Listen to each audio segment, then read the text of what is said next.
चलिए तो हम लोग शुरुआत करते हैं आज के सेशन का और देखते हैं पहला क्वेश्चन हमारा क्या है। आज हम लोग 113 नंबर सेट का डिस्कशन देख रहे हैं। एक सेट आपका 112 नंबर जो बचा है देखेंगे, कल ही हम आपको कर देंगे डिस्कशन उसका भी। तो चलिए हम लोग शुरुआत करते हैं। पहला क्वेश्चन आपका कौन से दर्पण से बोला गया है, तो अवतल दर्पण से बोला गया है। और अवतल दर्पण के बारे में क्वेश्चन पूछा गया है। एक्चुअली में क्वेश्चन आपसे पूछा क्या है, तो क्वेश्चन आपसे पूछा है दर्पण के द्वारा आवर्धन का वैल्यू क्या होगा, आवर्धन क्या होगा, ये आपसे पूछा गया है। एक बात बताइए मेरे भाई, कई बार क्या होता है ना, आपको थोड़ा स्मार्ट अप्रोच यहां पर लेकर के आना चाहिए। अगर हम आवर्धन की बात करते हैं, ये क्वेश्चन आपका तुरंत सॉल्व हो जाएगा। और आवर्धन को इंग्लिश में क्या बोलते हैं, तो इसको हम लोग मैग्निफिकेशन के नाम से हम लोग जानते हैं। ये बात आप सभी लोग जानते होंगे। और आवर्धन को किससे दिखाते हैं, तो एम से दिखाते हैं। आवर्धन का जो हमारा वैल्यू हो सकता है वो क्या क्या हो सकता है, उस बात को समझिएगा। अगर हम यहाँ पर एम की वैल्यू अगर हम मान लेते हैं कि हमारा पॉजिटिव होगा, तो आप समझ लेना मेरे भाई कि ऐसी परिस्थिति में सीधा इमेज बनता है।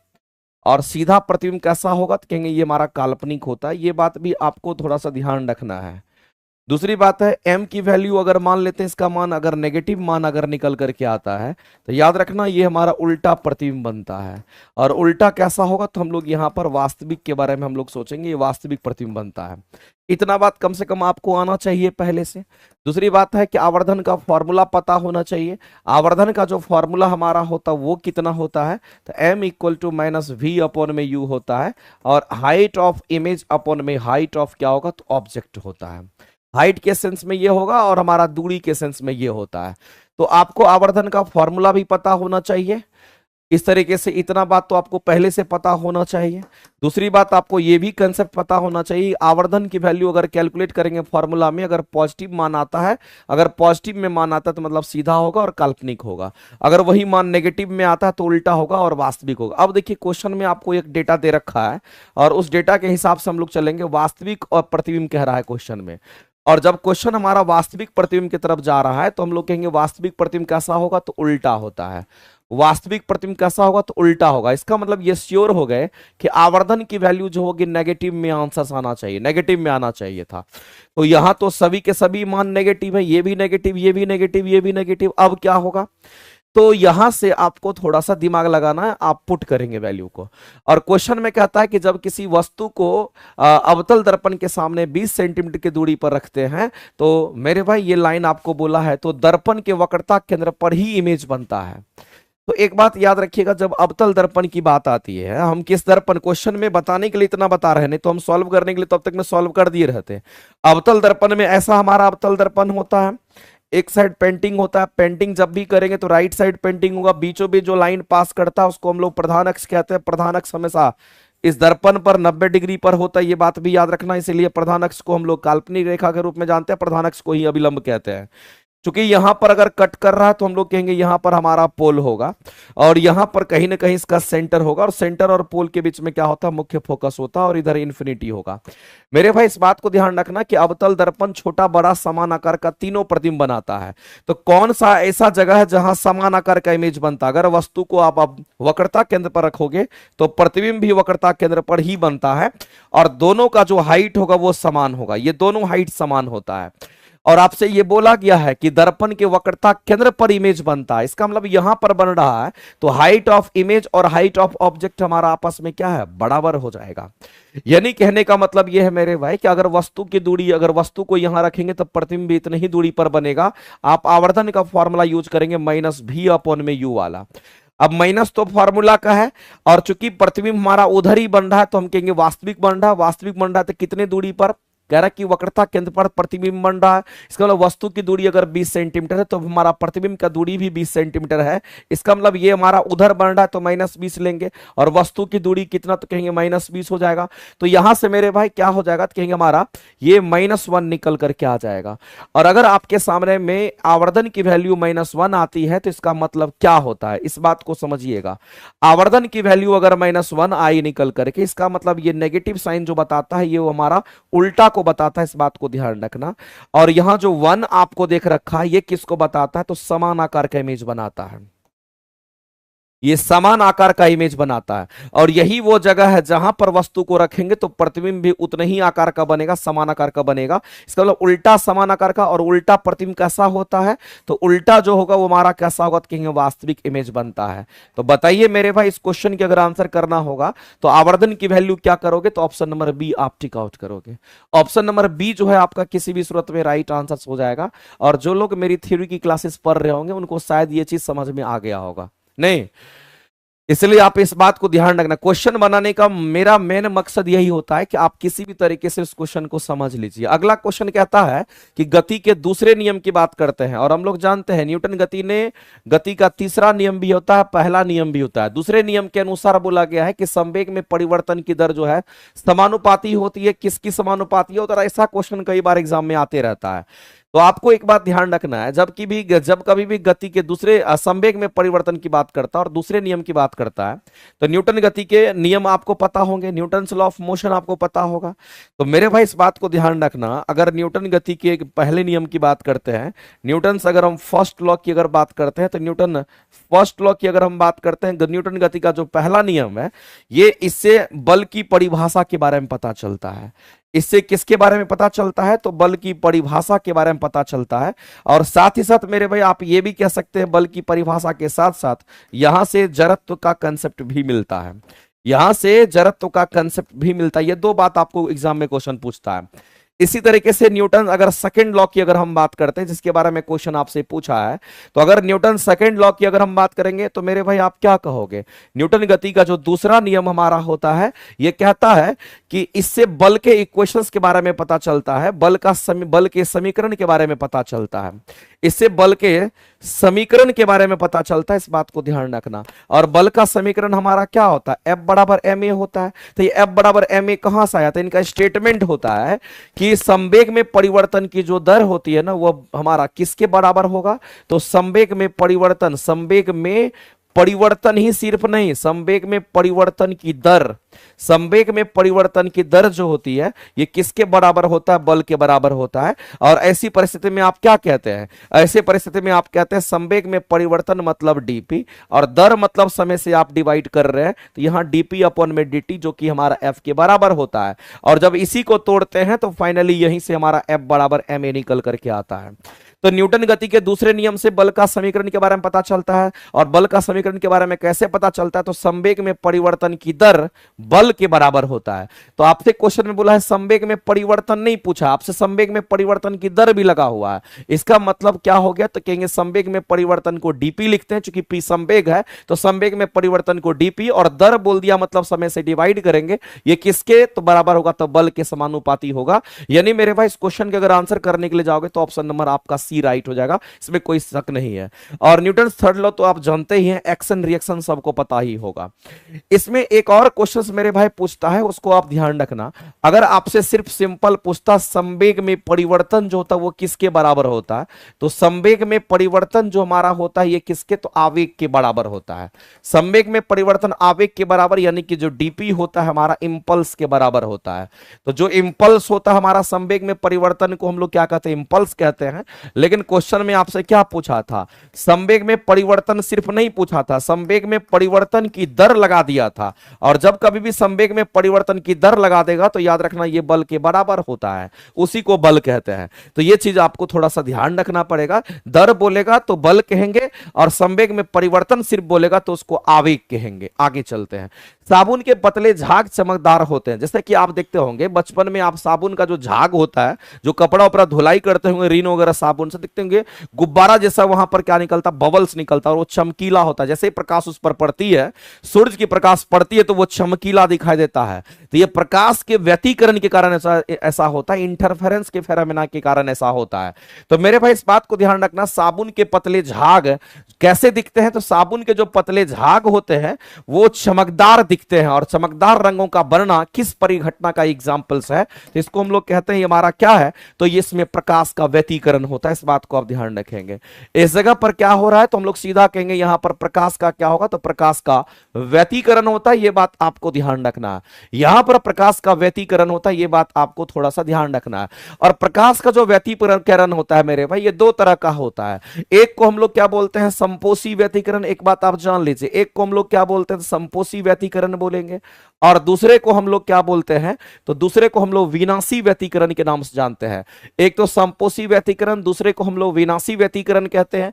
और संपोषी व्यतीकरण में हमारा क्या होता है, हम लोग जानते हैं मेरे भाई, प्रकाश तरंग जो होता है वो साइनोसोइडल वेव में चलता है, जिसको अनुप्रस्थ तरंग कहते हैं। और अनुप्रस्थ तरंग कैसे चलती है, तो वो आपको सीधा सा बात पता होगा कि प्रकाश तरंग ऐसे चलती है। लेकिन मेरे भाई जब कभी भी आपको व्यतीकरण का फेनोमेना देखने को मिलेगा, तो कम से कम दो यहां पर हमारा क्या चाहिए, तो वेव चाहिए। तो एक तो ऊपर से चला गया ऐसे करके, और संपोषी होगा तो दूसरा भी इसी के ऊपर चला जाता है, दूसरा भी इसी के ऊपर जाता है। तो ऐसी परिस्थिति में क्या होता है, कहेंगे ऐसे संपोषी व्यतीकरण की परिस्थिति में क्या होता है, जो एम्पलीट्यूड होता है प्रकाश का, वो एम्पलीट्यूड यानी कि उसका आयाम जो है ये और बढ़ जाता है। क्योंकि दूसरे के ऊपर, पहले के ऊपर दूसरा और चढ़ गया उसी के ऊपर, तो आयाम को बढ़ा देता है। लेकिन अगर विनाशी व्यतीकरण की अगर हम बात करते हैं तो इसमें जस्ट उल्टा होता है, ध्यान रखेंगे। तो विनाशी व्यतीकरण हम लोग प्रकाश की बात करेंगे, इसमें क्या होगा, एक वेग हमारा अगर ऊपर से गया है तो दूसरा वेव हमारा कैसा हो जाएगा, तो कहेंगे उल्टा हो जाएगा, यानी कि नीचे से हो जाएगा। ऐसे में पहले का जो आयाम हमारा था वो भी हमारा नेलिफाई हो रहा है, यानी अगर ये प्लस में गया तो ये माइनस में हो जाएगा। और ऐसी परिस्थिति में मेरे भाई यहां पर हम लोग देख पा रहे हैं कि ये हमारा प्लस में था तो ये माइनस, यहां पर दोनों का दोनों प्लस, दोनों का दोनों माइनस, दोनों का दोनों प्लस। इसका मतलब प्लस में बढ़ेगा तो बहुत बढ़ेगा, माइनस में बढ़ेगा तो बहुत बढ़ेगा, प्लस में बढ़ेगा तो बहुत बढ़ेगा। लेकिन यहां क्या है, एक बढ़ा दूसरा घट गया, एक बढ़ा दूसरा घट गया। ऐसी परिस्थिति में जो एम्पलीट्यूड होता है इसका घट जाता है। तो मेरे भाई यहां पर भी क्वेश्चन पूछता है कि इसके एम्पलीट्यूड क्या होंगे, इसके आयाम क्या होंगे, तो घट जाते हैं। सॉरी, यहां पर आयाम हमारा क्या होगा, कि यहां पर हमारा आयाम एम्पलीट्यूड घट जाता है। तो प्रकाश के व्यतीकरण के कारण ही ये क्या होती है, घटनाएं दिखती है। और एक बात याद रखना, जो सोप बबल्स हमारा, वैसे इस क्वेश्चन के आंसर अगर करेंगे तो व्यतीकरण वाला राइट आंसर करेंगे, इसका मतलब मल्टीपल रिफ्लेक्शन के साथ साथ हमारा क्या होता है, इंटरफेरेंस की भी घटना घटती है। तो जो सोप बबल्स होता है वो आपको चमकीला दिखाई देता है, ध्यान रखेंगे। लेकिन एक बात आप जान लीजिए मेरे भाई, कि जब कभी भी हम लोग यहां पर बात करते हैं, यहां पर के साबुन की बुलबुला की अगर बात करते हैं, तो मैं आपको बता देना चाहता हूं, ये जो साबुन का बुलबुला होता है इसमें कितने लेयर होते हैं। तो आपको ध्यान रखना है, साबुन का जो बुलबुला, जो सोप बबल्स हमारा होता है, इसमें दो लेयर होता है, इस बात को आप हमेशा के लिए ध्यान रखना। अगर पानी का बुलबुला बोलेगा उसमें कितना लेयर होता है, तो आपको याद रखना, अगर यही चीज पानी का अगर बुलबुला अगर बोल देता है, तो आपको ध्यान रखना कि पानी का बुलबुला में कैसा लेयर होगा, तो इसमें सिंगल लेयर होता है, इसमें सिंगल लेयर होता है। ये दोनों बात आपको ध्यान रखना चाहिए, ठीक है। तो मेरे भाई जब कभी भी क्वेश्चन आपके सामने आता है कि साबुन का बुलबुला आपने उड़ाया होगा बचपन में, जब साबुन से कपड़ा धोते होंगे तो वो बबल्स के रूप में आप फूंक करके उड़ाते होंगे, तो वो आपको प्रकाश की रोशनी में आपको चमकीला दिखाई देता है। तो वह किस परिघटना के कारण, तो मल्टीपल रिफ्लेक्शन तो होगा ही होगा, साथ साथ इंटरफेरेंस भी हमारा हो जाता है, इसलिए ऐसा हम लोग को दिखता है। ये बात आपको ध्यान रखना है मेरे भाई। डिस्पर्सन हमारा नहीं होगा, क्योंकि साबुन की बूंद में डिस्पर्सन हो, सॉरी पानी की बूंद में डिस्पर्सन होता है, ना कि बुलबुला में डिस्पर्सन। बुलबुला का मतलब अंदर में खाली होगा, बूंद का मतलब पूरा भरा हुआ होगा, इसलिए डिस्पर्सन की घटना तो मेरे भाई कहीं भी हमारा नहीं हो सकता है। चलिए पॉसिबिलिटी नहीं, आंसर करेंगे, एक करेक्ट हो जाएगा। नेक्स्ट, वायुमंडल हमारे ऊपर बहुत अधिक दाब डालता है। मेरे भाई एक बात बताइए, वायुमंडल हमारे ऊपर बहुत अधिक दाब डालता है, और वायुमंडल ये दाब कितना होगा, एक एक बच्चे को पता होगा।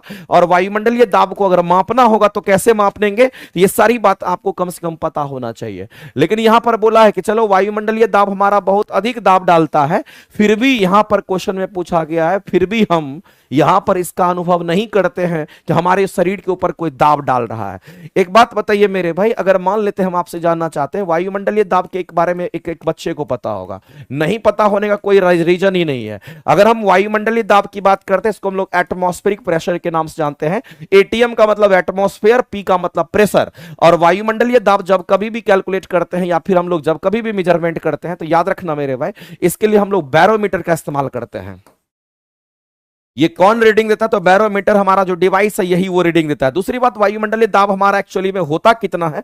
तो याद रखना मेरे भाई, इसको हम लोग कहते हैं ये हमारा 760 mm में बोलेंगे तो 760 बोलेंगे, लेकिन उस बैरोमीटर में क्या भरा होता है? मरकरी भरा रहता है, तो 760 mm ऑफ Hg बोलेंगे। अगर इसी को सेंटीमीटर में बोलेंगे तब 76 सेंटीमीटर ऑफ Hg बोलेंगे, ध्यान रखेंगे। और अगर हम लोग उसकी वैल्यू कैलकुलेट करके बोलेंगे तो इसकी वैल्यू कितनी आती है? तो 1.01325 हमारा बार होता है, और एक बार को अगर पुट करेंगे तो 1.01325, और बार का मतलब हमारा कितना? 10 टू द पावर 5 पास्कल होता है। ये भी हमारा हो गया मेरे भाई। एक और चीज आप ध्यान रखना, जिस तरह से एटमॉस्फेरिक प्रेशर की अगर बात करते हैं, हमारा इतना mm ऑफ Hg होता है, यानी कि 760 mm ऑफ Hg जो हमारा होता है, ये 760 mm ऑफ Hg किसके बराबर होगा? अगर मान लेते हैं बैरोमीटर में हम पानी डाल देते हैं तो वो 10.3 मीटर ऑफ हमारा H2O के बराबर होता है, तो ये भी ध्यान में रखना। तो मेरे भाई, जब कभी भी हम लोग बैरोमीटर की अगर बात करते हैं, अगर रीडिंग एटमॉस्फेरिक प्रेशर की अगर हम बात करते हैं, वो हमारा कितना होता है? कहना इतने के बराबर होता है। लेकिन मरकरी बोलेंगे तो 760 बोलेंगे, अगर पानी बोलेंगे तो पानी के बगल में 10.3 मीटर की ऊंचाई तक वो मापता है। इस बात को ध्यान रखना। कई बार ये सबको पता होता और ये डेटा पूछ लेता है, इसलिए आपके लिए एक्सेप्शन है कि आप इस पानी के साथ अगर बोलेगा तो 10.3 मीटर आप टिक आउट करके आ जाओगे, ध्यान रखना इस बात का। अब मेरे भाई, मान लेते हैं कि कोई भी आदमी है, कोई भी वस्तु है, इसके अंदर का प्रेशर पीआई है और बाहर का प्रेशर हमारा एटमॉस्फेरिक प्रेशर हमारा है, तो जाहिर सी बात है इसके अंदर का प्रेशर अगर ज्यादा होगा, अगर मान लेते इसके अंदर का प्रेशर ज्यादा और बाहर का प्रेशर अगर कम होगा, तो जाहिर सी बात है मेरे भाई, इस पर कोई भी दाब अनुभव नहीं होगा। लेकिन अंदर का प्रेशर कम होगा, बाहर का प्रेशर ज्यादा होगा, तब ये प्रेशराइज फील करेगा। तो बताइए, इसका मतलब है हम लोगों के शरीर के ऊपर वायुमंडलीय दाब लग रहा है लेकिन फर्क नहीं पड़ रहा है। क्यों? हमारे शरीर के अंदर ब्लड है और ब्लड का प्रेशर हमारा जो होता है वो वायुमंडलीय दाब से अधिक होता है, इसलिए नहीं फर्क पड़ता है। तो आपको ध्यान रखना मेरे भाई। कह रहा कि क्यों अनुभव नहीं करते हैं? क्योंकि हमारा रक्त वायुमंडल के दबाव से कुछ अधिक दाब ही डाल देता है।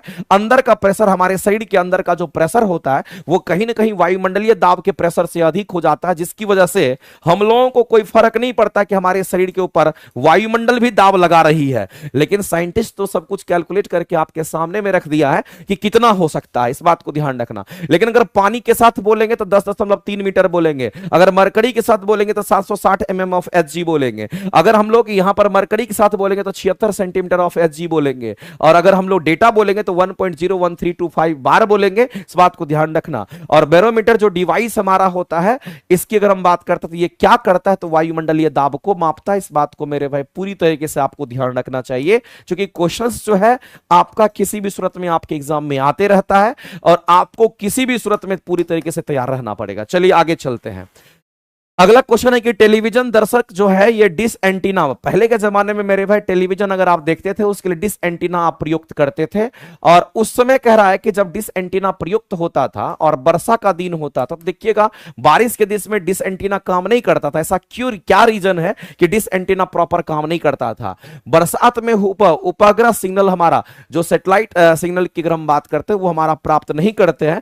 जैसे बारिश होने लगेगी तो आप सिग्नल उसमें सही से प्रॉपर काम नहीं करता, उसका रीजन पूछा गया है। तो एक बात ध्यान रखना मेरे भाई कि जब कभी भी बारिश होती है, जब कभी भी हम किसकी बात करते हैं, जब कभी भी, ये बहुत ही अच्छा क्वेश्चन है, जब कभी भी बारिश होती है तो बारिश की जो बूंदे होती है, ये बारिश की जो बूंदे होती है वो कैसी होती थी? स्फेरिकल होती। इस बात को ध्यान रखना। बारिश की बूंदे कैसी होगी? तो ये बात भी याद रखना, ये स्फेरिकल होती है, गोलाकार होती है, पूरा का पूरा अंदर से भरा हुआ इस तरीके से हमारा होता है। ये पानी की बूंद है तो पूरा का पूरा स्फेयर है, ऐसे गोलाकार होता है। लेकिन इस बारिश की जो बूंदे हैं ये क्या करता है? तो ये रेडियो वेव को मेरे भाई एब्जॉर्ब कर लेता है, और कुछ रेडियो वेव को क्या करता है? स्कैटर कर देता है। तो ये बात आपको ध्यान रखना है। जो रेडियो वेव हमारे होते हैं जिससे हमारा क्या होता है? सिग्नल पकड़ता है, वो रेडियो वेव को क्या करेगा? तो रेडियो वेव का ये क्या करता? अवशोषण कर लेता है। ये रेडियो वेव को कुछ रेडियो वेव को क्या करता है? तो कुछ रेडियो वेव का अवशोषण कर लेता है। ये कुछ रेडियो वेव का ये अवशोषण कर लेता है, कुछ रेडियो वेव का ये अवशोषण कर लेता है, और साथ ही साथ मेरे भाई कुछ रेडियो वेव का ये क्या करता है? तो कहेंगे यहां पर कुछ का तो यहाँ पर कुछ रेडियो वेव का ये क्या करेगा, तो कुछ रेडियो वेव का ये अवशोषण करेगा और कुछ रेडियो वेव का ये क्या करेगा, तो स्कैटर कर देता है। कुछ रेडियो वेव को ये क्या करता कहेंगे, यहाँ पर स्कैटर कर देता है, यानी इधर उधर बिखेर देता है, स्कैटर कर देता है। इस बात को ध्यान रखेंगे। और जब मेरे भाई हमारे सिग्नल जब स्कैटर हो गए, हमारे सिग्नल का जब एब्जॉर्प्शन हो गया पानी की बूंद से, तो जाहिर सी बात है प्रॉपर सिग्नल का हमारा कनेक्शन नहीं हो पाएगा और आप किसी भी चीज को अगर देखेंगे तो वो प्रॉपर सिग्नल में आपको नहीं मिलता है। ये बहुत ही अच्छा क्वेश्चन है और इस तरह का क्वेश्चन हमेशा आते रहता है, इसलिए ये दोनों कंसेप्ट आपको पता होना चाहिए। पहले के जमाने में डिश एंटीना यूज होता था, लेकिन वो अगर बारिश वारिश होती थी तो उस समय आपका प्रॉपर सिग्नल नहीं काम करता था, क्योंकि जो हमारा डिश एंटीना होता है या फिर सॉरी उससे जो निकलने वाले हमारे रेडियो वेव्स वगैरह होते हैं, वो बारिश की बूंद क्या करती है, उसको एब्जॉर्ब कर लेती है, नहीं तो उसको स्कैटर कर देती है। दोनों फेनोमेना हमारा होता है, जिसकी वजह से आपको झरझर झरझर आपको क्लियरिटी किसी भी चीज का नहीं मिलता है। और एक और चीज याद रखना मेरे भाई, ये यूपीएससी में क्वेश्चन आपका पूछा गया है। तो एक बात तो आप कह सकते हैं कि जो वर्षा की बूंदे हैं वो रेडियो तरंग की ऊर्जा को क्या करता है, अवशोषित कर लेता है। दूसरा, वर्षा की जो बूंदे हैं वो रेडियो तरंग की ऊर्जा की मूल दिशा को क्या करता है, तो विचलित कर देता है, यानी कि स्कैटर कर देता है। विचलित कर देना मतलब यहां कहने के लिए स्कैटर कर देता है। ये दो बात तो हमारा एकदम बिल्कुल राइट है, इसमें कहीं से कोई शक नहीं है। दूसरी बात है मेरे भाई, ये एंटीना हमारा छोटा भी होता है, एंटीना छोटा भी होता है, उसकी वजह से भी हमारा ऐसा पॉसिबिलिटी होता है।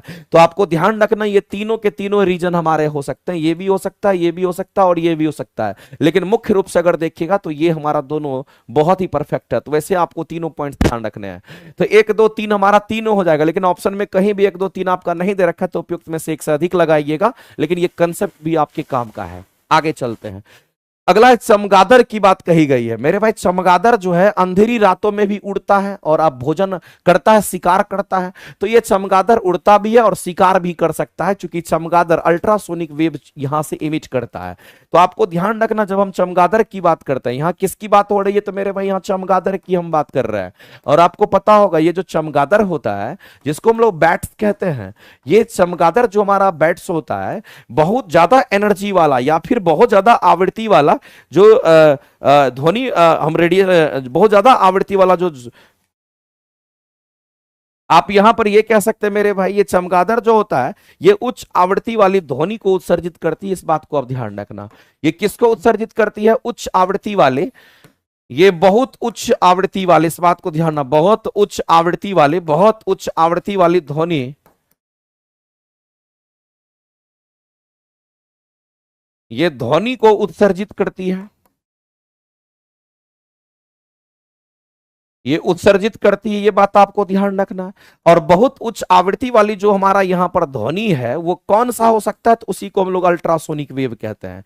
इसी को हम लोग क्या कहते हैं मेरे भाई, यहां पर अल्ट्रासोनिक वेव के नाम से हम लोग जानते हैं। ये हमारा अल्ट्रासोनिक वेव होता है, इस बात को ध्यान रखना। और ये साउंड वेव है। अल्ट्रासोनिक वेव कैसा है, तो हम लोग कहते हैं ये हमारा साउंड वेव है। ये बात भी आपको ध्यान रखना चाहिए। ये हमारा तभी चलता है मेरे भाई जब मीडियम्स होता है। हमारे वायुमंडल में भी हमारा गैसियस मीडियम होता है, इसलिए साउंड ट्रेवल कर जाती है। तो ये अल्ट्रासोनिक वेव हमारा छोड़ता है, जिसकी फ्रीक्वेंसी मेरे भाई, अगर आप इसकी फ्रीक्वेंसी की अगर बात करोगे तो इसकी फ्रीक्वेंसी 20,000 हर्ट्ज से भी ज्यादा होता है, यानी कि 20 किलो हर्ट्ज से भी हमारा क्या होगा कि हमारा ज्यादा होता है इसकी फ्रीक्वेंसी। आप ये समझ सकते हैं। तो अगर इसकी फ्रीक्वेंसी इतनी ज्यादा है तो इसी फ्रीक्वेंसी से जब फ्रीक्वेंसी जब छोड़ता है तो आगे दूर दूर तक ये पता लगा लेता है कि कहां क्या होने वाला है। इसलिए मेरे भाई ये अपना शिकार भी कर लेता है और साथ ही साथ आप ये कह सकते हैं जो बैट्स है, जो चमगादड़ है, ये अंधेरी रातों में भी आसानी से ये उड़ लेता है। किसी भी ऑब्स्टिकल से जब हमारा ये वेव टकराता है तो टकराने के बाद इसके पास स्वयं आता है और इसको पता चल जाता है आगे में कहीं ना कहीं कोई ऑब्स्टिकल से, तो ये रास्ता बदल लेता है। इस बात को ध्यान रखना। तो चमगादड़ के अंदर हमारा ऐसा होता है, ये चीज हम लोग जानते हैं। बैट्स की हम बात करेंगे तो इसमें ऐसी पॉसिबिलिटी होती है, ये बात आपको ध्यान रखना है। तो मेरे भाई इसमें से क्या होगा बताइए। तो उनकी आंखों के तारे बड़े होते हैं, जो कि बिल्कुल निहायत गलत है मेरे भाई, ये तो पूरी तरीके से हमारा गलत है। उनकी रात्रि दृष्टि बहुत अच्छी होती है, जो कि बिल्कुल गलत है। ये पराध्वनि, पराध्वनि कहने वाला अल्ट्रासोनिक वेव की बात करते निकालते हैं और उन्हीं के द्वारा ये निर्देशित होता है। यानी इस क्वेश्चन का आंसर करेंगे तो सी हमारा राइट हो जाएगा। एक बात याद रखना मेरे भाई, आपने नाम सुना होगा उल्लू का, जिसको हम लोग औल बोलते हैं, जिसको हम लोग औल कहते हैं, जिसको हम लोग यहां पर उल्लू के नाम से हम लोग जानते हैं। ये उल्लू जो होता है, आप देखिए इसको रात में भी दिखाई देता है। इसको रात में भी दिखाई, इसको रात में दिखाई देता है, इसको रात में दिखाई देता है, इसको रात में दिखाई, उल्लू कब उल्लू को दिखाई रात में भी देता है। रात में दिखाई देने का अगर कारण अगर आपसे कोई पूछता है तो आप कारण क्या कहोगे? सर इसमें रेड रेड सेल की संख्या, इसकी आंखों में रेड सेल की संख्या अधिक होती है, रेड सेल की जो संख्या होती है वो अधिक होती है, रेड सेल की संख्या जो होती है वो अधिक होती है, इसलिए आसानी से रात में भी देख पाता है, इस बात को ध्यान रखेंगे। चलिए आगे चलते हैं। घर की सुरक्षित विद्युत सप्लाई के लिए उपयोग में लाई जाने वाले फ्यूज तार से बनी हुई धातु की बनी हुई जो होती है उसको क्या कहते हैं? तो एक बात आप जान लीजिए, फ्यूज वायर की अगर हम बात करते हैं तो ये पतली सी वायर होती है और ये सुरक्षा के रूप में इस्तेमाल होता है। आप सभी को पता होगा, किसी को ऐसा नहीं कि नहीं पता होगा, कितनी बार आप पढ़ चुके हैं। तो फ्यूज वायर हमारा क्या है? तो ये सुरक्षा का उपकरण मुख्य रूप से हमारा माना जाता है, इसको हम लोग सुरक्षा का उपकरण कहते हैं। ये एक एक बच्चे कहेंगे इसको, लेकिन ये पतली सी वायर होती है। कैसी वायर होती है? तो याद रखना मेरे भाई, ये पतली सी तार होती है, पतली सी वायर होती है, पतली सी तार होती है, जिसको हम लोग फ्यूज वायर कहते हैं। दूसरी बात, जो फ्यूज वायर होता है ये किसका बना होता है? क्योंकि ये हमारा लेड और टीन के मिश्र धातु का बना होता है। इसमें लेड होता है और साथ साथ टीन की मिश्र धातु की बनी होती है, ये बात आपको ध्यान रखना है। अगर मेरे भाई इसमें टीन आप मिला रहे हैं तो टीन की मात्रा ज्यादा होती है और ये लगभग 63% हमारा होता है, और लेड की मात्रा जो बचा हुआ रह गया उसको हम लोग कहते हैं, और ये 37% होता है। अगर टीन की मात्रा ज्यादा मिला देते हैं तो ये क्या करता है? फ्यूज जो वायर होता है उसकी वायर के गलनांक को कम कर देता है। अगर इसकी मात्रा अगर ज्यादा है मेरे भाई, इसकी मात्रा अगर ज्यादा है, अगर इसकी मात्रा ज्यादा है तो ये क्या करता है? ज्यादा मात्रा होने के कारण इसका गलनांक को कम कर देता है। ये गलनांक को क्या करता है? कहेंगे गलनांक को ये कम कर देता है। ये बात भी आपको किसी भी सूरत में याद रखना चाहिए, इसीलिए हम लोग यूज करते हैं, ताकि फ्यूज वायर में पहले ही हम पतला सा वायर हम यूज कर रहे हैं, और फ्यूज वायर का जो पतला सा वायर है मेरे भाई, हम कहेंगे वो तुरंत गल जाएगा हमारा, क्योंकि उसके अंदर हमारा क्या मिला हुआ था? टीन मिला हुआ रहता है, इसीलिए। और दूसरी बात, जो फ्यूज वायर हमारा होता है, जब इससे करंट हमारा पास करता है, जैसे ही करंट पास करेगा तो वो गर्म हो जाएगा, गर्म होकर के पिघल जाता है, इसलिए हम कहते हैं ये हमारा विद्युत धारा के उष्मीय प्रभाव पे काम करता है। ये किस पर काम करता है? तो आपको ध्यान देना है, ये विद्युत धारा के उष्मीय प्रभाव पर हमारा काम करता है, ये चीज आपको ध्यान रखना है।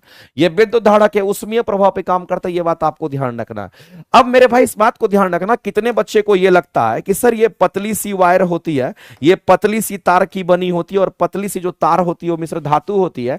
बहुत बच्चे को ये लगता है कि मोटा तार होगा ना तो उसका रेजिस्टेंस बहुत अधिक होगा, ऐसा नहीं होता है मेरे भाई। तार की बात करते हैं, तार हमारा क्या है? तो पदार्थ की प्रकृति पर निर्भर करता है। अगर ये पतली सी तार है तो मेल्टिंग पॉइंट तो मेरे भाई सभी मटेरियल का अलग अलग होता है। जैसे मान लेते हैं हमारे पास लेड और टीन का मिश्र धातु है, तो लेड और टीन से मिश्र धातु से बने हुए, चाहे वो मोटा रहे कि चाहे पतला रहे, फर्क नहीं पड़ता, उसका मेल्टिंग पॉइंट अगर जितना है उतना ही रहेगा, इस बात को ध्यान रखना। तो यहां पर हम लोग जैसे ही घर में फ्यूज का तार यूज करते हैं, जिस धातु की बनी होती है उस धातु का गलनांक क्या होना चाहिए मेरे भाई? तो कम होना चाहिए, ताकि अगर जैसे ही ज्यादा हैवी करंट पास करता है तो वो गर्म होकर के पिघल जाए, और पहले ही गर्म होकर के पिघल होकर के टूट जाए तो हमारा जो सप्लाई है उसको क्या करे? तो रोक दे, यानी कि हमारा ओपन सर्किट हमारा बना दे और आगे करंट हमारा जा ही नहीं पाए, इस बात को ध्यान रखना। और दूसरी बात, आज के डेट में तो आप देखते होंगे हमारा एमसीबी का इस्तेमाल ज्यादातर होता है, और जिसको मिनिएचर सर्किट ब्रेकर कहते हैं, और ये विद्युत धारा के चुंबकीय प्रभाव पे काम करता है, इस बात को ध्यान रखना। ये किस पर? तो विद्युत धारा के, ये उष्मीय प्रभाव नहीं बोलेंगे, विद्युत धारा के चुंबकीय प्रभाव पर काम करता है, चुंबकीय प्रभाव पर काम करता है, इस बात को ध्यान रखना। कई बार क्वेश्चन पूछा गया है तो इसको आप ध्यान रखेंगे। तो मेरे भाई हम कह सकते हैं इसका गलनांक कम होता है, लेकिन उसका प्रतिरोध उच्च होता है। किसका प्रतिरोध उच्च होगा? तो मेरे भाई प्रतिरोध उच्च होता है। तो ये गलनांक ज्यादा नहीं होगा, प्रतिरोध लेकिन इसका उच्च होता है। इसमें दो दो स्टेटमेंट हमारा सही है, पहला भी सही है, ऑप्शन सी भी सही है। और जब पहला और ऑप्शन सी हमारा सही होगा तो इस क्वेश्चन के आंसर क्या करेंगे? एक बार जल्दी से मेरे भाई सभी लोग फटाफट करके बता दीजिए। तो आप कहेंगे सर इस क्वेश्चन के आंसर जो होंगे हमारा ऑप्शन नंबर किसके साथ जाएंगे? तो ऑप्शन नंबर डी के साथ जाएंगे, क्योंकि दो दो स्टेटमेंट हमारा सही हो गया। उच्च प्रतिरोध का तो तार होता ही है, साथ ही साथ मेरे भाई उसका गलनांक कम होता है, इस बात को ध्यान रखना। तो इसका गलनांक तो हमारा कम होता है, गलनांक कम होता है, और इस तार का प्रतिरोध कैसा होगा? तो अधिक होता है। ये दो स्टेटमेंट आपको ध्यान रखना है, एकदम आसान सा बात है, आसानी से डी आंसर आप कर सकते हैं। नेक्स्ट, अगला अर्धचालक के बारे में मैंने आपको बोला है, और मेरे भाई इसमें दो तरह से बीपीएससी क्वेश्चन पूछती है, और आप तैयार रहिए। जब कभी भी क्वेश्चन आपके सामने में अर्धचालक बोल देता है, आप पूरी तरीके से तैयार रहिए। देखिए कोई कैसे काम होता है। अर्धचालक को हम लोग यहाँ सेमीकंडक्टर कहते हैं। कई बार क्वेश्चन में अर्धचालक बोलेगा, कई बार क्वेश्चन में आपको यहाँ पर कुचालक बोलेगा, इस बात को आप ध्यान रखना। मेरे भाई कुचालक को इंग्लिश में हम लोग इंसुलेटर के नाम से हम लोग जानते हैं। कुचालक को इंसुलेटर कहते हैं और अर्धचालक को हम लोग सेमीकंडक्टर कहते हैं। इसको हम लोग सेमीकंडक्टर के नाम से हम लोग जानते हैं, ये बात आपको ध्यान रखना। तो जब कभी भी क्वेश्चन आपको अर्धचालक और कुचालक की बात करता है, दोनों के लिए सेम आंसर करना है, इसलिए कुछ अलग नहीं है, लेकिन चालक के केस में हमारा अलग हो जाता है। तो मेरे भाई जब कभी भी अर्धचालक की हम बात करते हैं तो रेजिस्टेंस का टोटल फॉर्मूला होता है आर टोटल इक्वल टू हमारा ओरिजिनल रेजिस्टेंस 1 प्लस में अल्फा इंटू टी होता है, मैंने कई बार बोला है।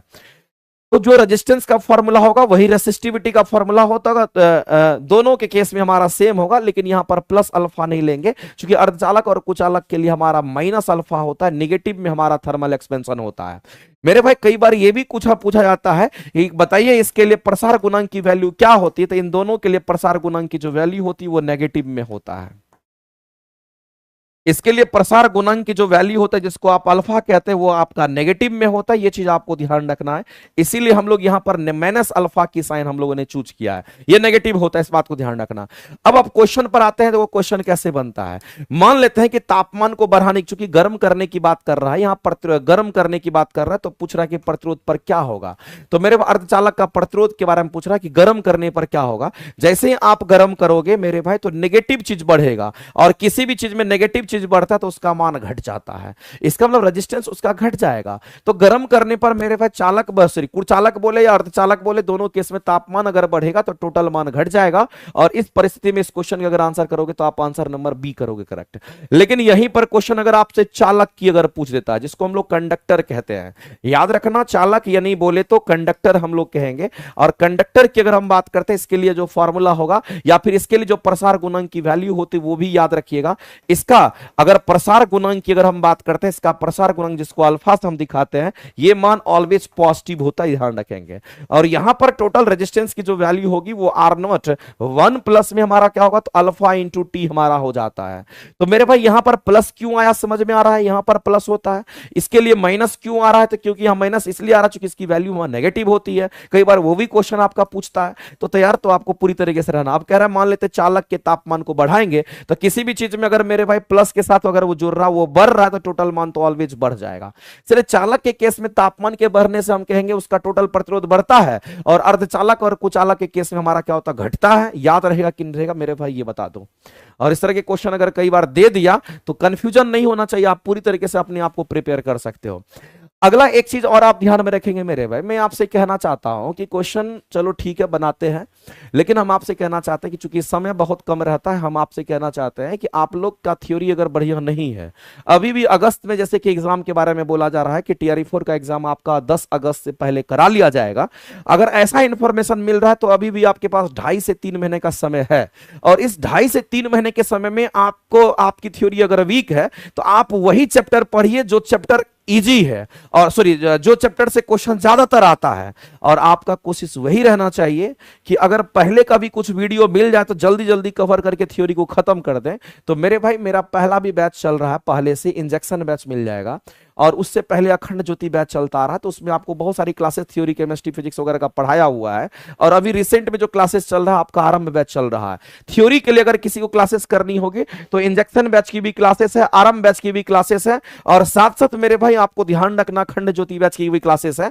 आपको साइंस के लिए सारी क्लासेस आप प्लेटफॉर्म बाय नवीन कुमार सिंह एप्लीकेशन पर जाएंगे तो आपको दिख जाएगा, आप वहां से अपने आप को मजबूत कीजिए, अच्छा कीजिए, और आपको मजा आ जाएगा। पुष्पम कुमारी जी यहां पर फोकस कीजिए।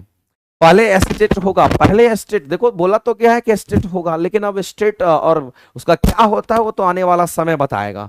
चलिए हम लोग यहां पर देखते हैं, इस क्वेश्चन को मेरे में मिला दीजिए आप लोग फटाफट करके। एनीमोमीटर से हम लोग क्या करते हैं, वायु एनीमोमीटर से हम लोग क्या करते हैं बताइए तो मेरे भाई इसमें से फटाफट करके। सिस्मोग्राफ तो हम लोग जानते हैं कि भूकंप की जो तीव्रता होती है उसको सिस्मोग्राफ के द्वारा मापा जाता है, और इस सिस्मोग्राफ में जो स्केल लगा होता है उसको रिचर्डसन स्केल कहते हैं। बैरोग्राफ और हाइग्रोमीटर, हाइग्रोमीटर का काम होता है आर्द्रता को मेजरमेंट करना, इसका मतलब मेरे भाई डी का हमारा 4 मैच कर रहा है, सिस्मोग्राफ बी के लिए हमारा 1 मैच कर रहा है। अब बताओ बी का 1 है, डी का हमारा 4 है, तो डी का 4 ये ऑप्शन खत्म, डी का 4 ये ऑप्शन खत्म। बी का हमारा 1 है तो बी का हमारा 1 है, यहां बी का 2 है तो ये भी ऑप्शन खत्म। आंसर हमारे क्या होंगे, ऑप्शन नंबर बी करेक्ट हो जाएगा। आप मिलाते रहिए बैठ करके, आगे चलते हैं। अगला क्वेश्चन कहता है मेरे भाई कि किसी पिंड का, किसी वस्तु की हम बात कर रहे हैं, किसी पिंड की हम बात कर रहे हैं, और उस पिंड का कौन सा जड़त्व आघूर्ण बोल रहा है। ये बल आघूर्ण नहीं है, ये जड़त्व आघूर्ण की बात कर रहा है। और मेरे भाई जड़त्व आघूर्ण जिसको मोमेंट ऑफ इनर्शिया कहते हैं, इस बात को ध्यान रखना। मोमेंट का मतलब होता है हमारा क्या, आघूर्ण, और इनर्शिया का मतलब जड़त्व होता है, इसीलिए इसको हम लोग मोमेंट ऑफ इनर्शिया पढ़ते हैं। इस बात को ध्यान रखना, इंग्लिश में शॉर्ट में इसको बोलते हैं मोमेंट ऑफ इनर्शिया। तो मेरे भाई मोमेंट ऑफ इनर्शिया की अगर हम बात करते हैं ना, तो अलग अलग वस्तु का मोमेंट ऑफ इनर्शिया हमारा अलग अलग होता है, लेकिन मोमेंट ऑफ इनर्शिया का अगर यूनिट पूछता तो वो सबके लिए बराबर होता है, केजी मीटर स्क्वायर होता है। इस बात को ध्यान रखना। अब कह रहा कि मोमेंट ऑफ इनर्शिया अलग अलग वस्तु के लिए अलग अलग होगा, तब कह रहा कि द्रव्यमान के साथ साथ वो निर्भर किस पर करता है। तो एक बात आप जान लीजिए मेरे भाई, जैसे मैंने आपको कहना चाहता हूं कि आपने रिंग देखा होगा, किसने रिंग नहीं देखा, जो अंगूठी पहनते हैं रिंग की तरह हमारा जो रिंग होता है, और रिंग को अगर देखिएगा तो रिंग आपका कुछ ऐसा होता है, यहां से यहां तक की इसकी त्रिज्या अगर आर है, और पूरा का पूरा मास कहां है, तो इसके परिधि पर है, और टोटल मास जो है ये रिंग का कितना, तो एम है, लेकिन ये सभी के सभी इसके पेरीफेरी पर पड़ा हुआ है, यहां यहां यहां सब मिलाकर के एम मास हमारा है। तब मेरे भाई अगर इसके सेंटर के अबाउट अगर मोमेंट ऑफ, चूंकि मोमेंट ऑफ इनर्शिया को आई से दिखाते हैं, मोमेंट ऑफ इनर्शिया को किससे दिखाते हैं मेरे भाई, तो आई से सूचित करते हैं। तो मोमेंट ऑफ इनर्शिया सेंटर के अबाउट कितना होता है, तो याद रखना इसके लिए फॉर्मूला होता है एम आर स्क्वायर।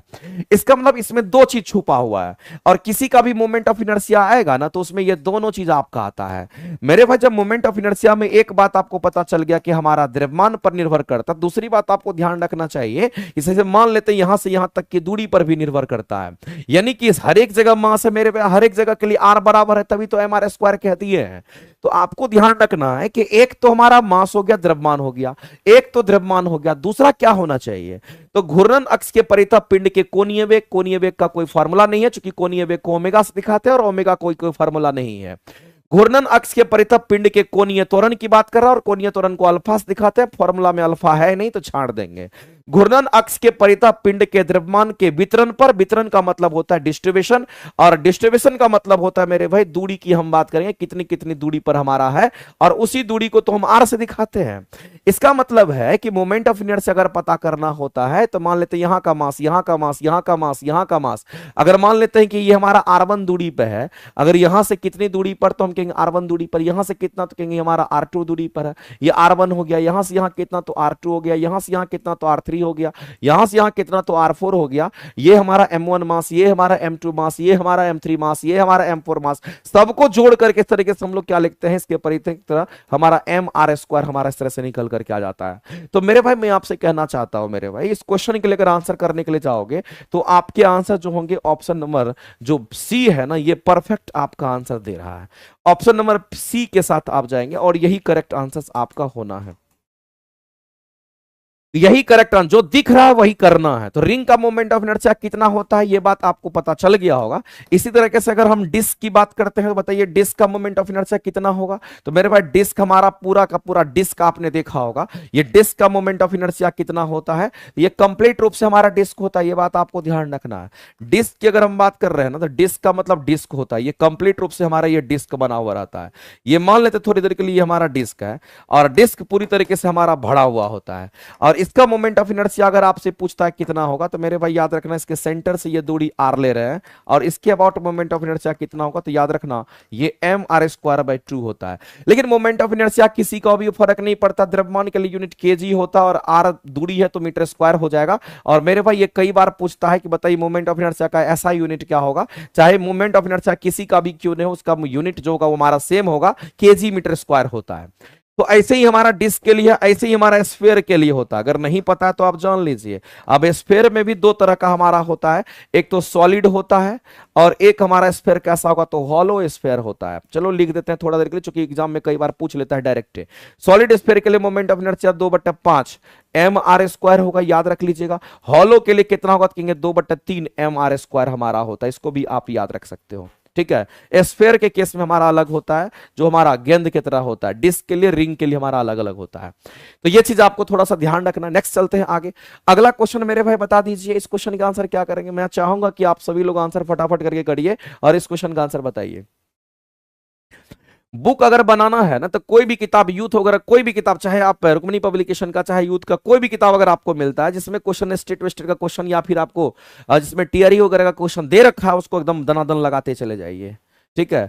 और एकदम क्वेश्चन खरीद करके वो क्वेश्चन बैंक अपने पास रखिए और उसको 3 महीना इतना बार बनाइए कि एक एक क्वेश्चन आपको पता चले कि हमने पढ़ा है। ठीक है। बाद बाकी टेस्ट में जितना क्वेश्चन आप कर रहे हैं इसको भी रिवाइज कीजिए। हमारे नियुक्ति बैच में जो क्लासेस कर रहे होंगे उसको बनाइए। आपके पास समय कहाँ है, आप लगातार इतने काम करते रहिए, इतने काम को बार बार करना है।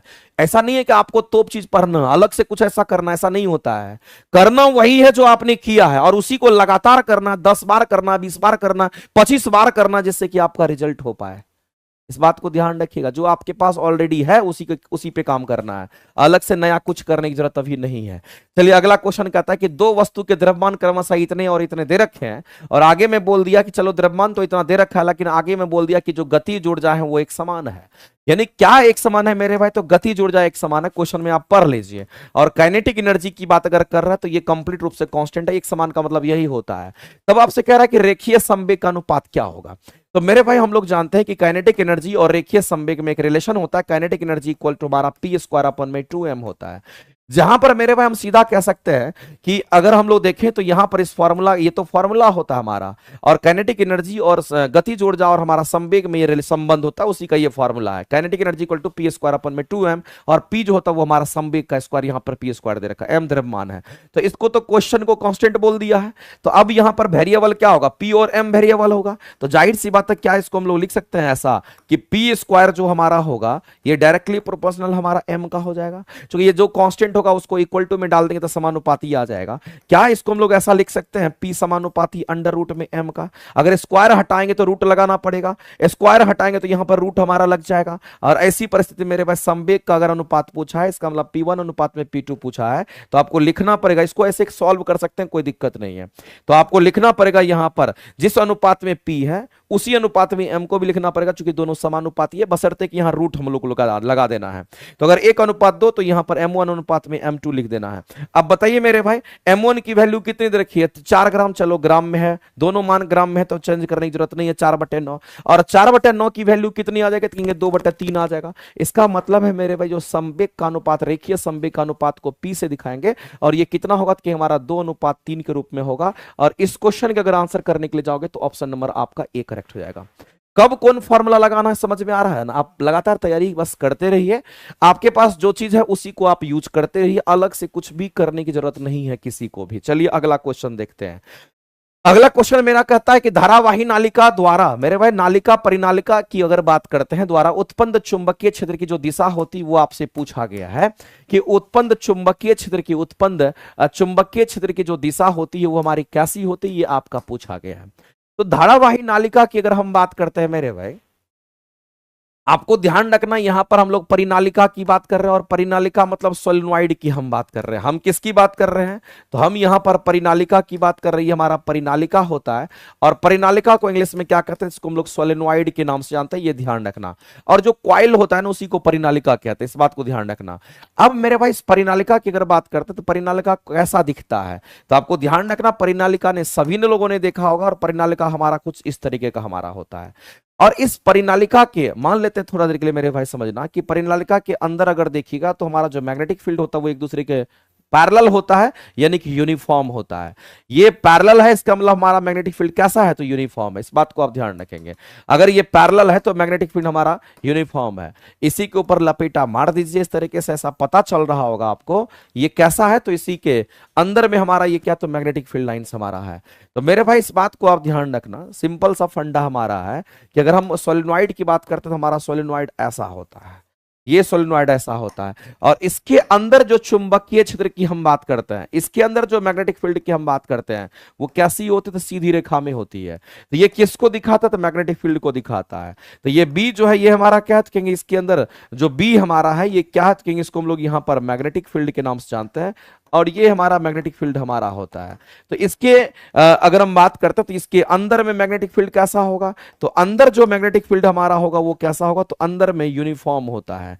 अंदर में कैसा होगा, तो यूनिफॉर्म होगा, एक दूसरे के पैरेलल होगा, एक समान हमारा मैग्नेटिक फील्ड हमारा होता है। तो मेरे भाई इस कॉइल का भी अपना क्या होगा, एक्सिस होगा।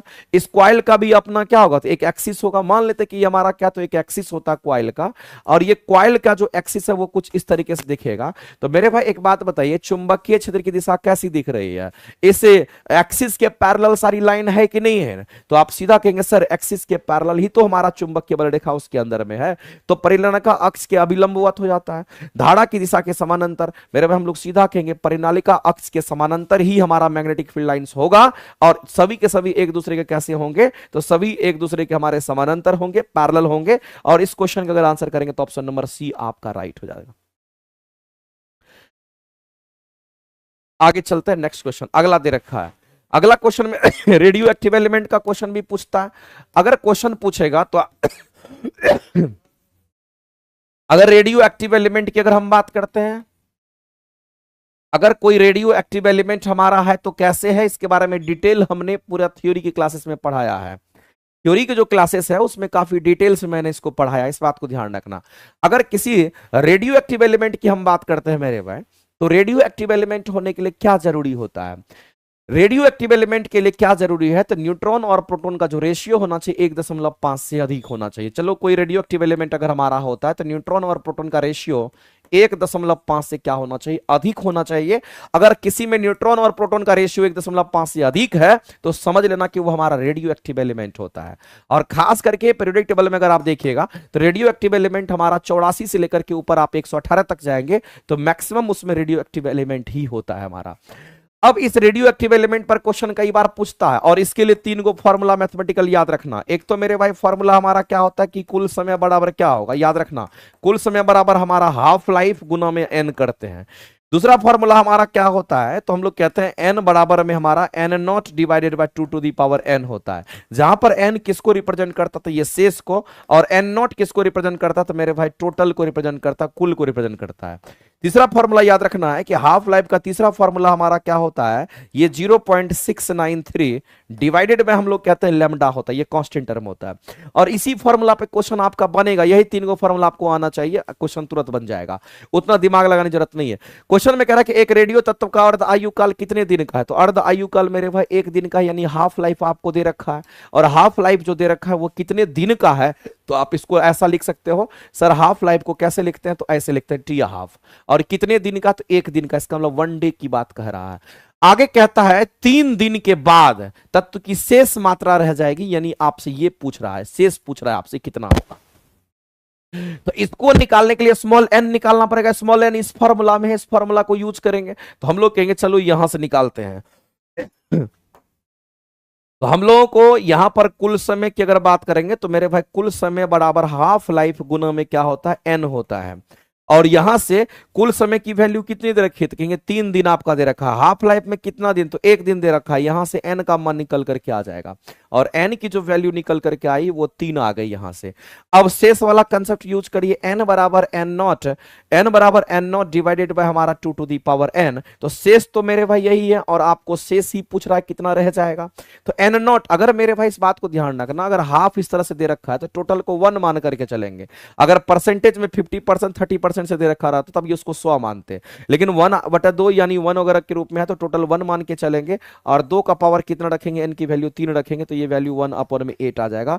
यानी कहने लोग 3, अगर आप ये कह सकते हैं मेरे भाई कि 3 दिन के बाद जो शेष मात्राएं रह जाएगी उस रेडियो एक्टिव एलिमेंट का कितना रह जाएगा, तो हमारा 1/8 रह जाएगा।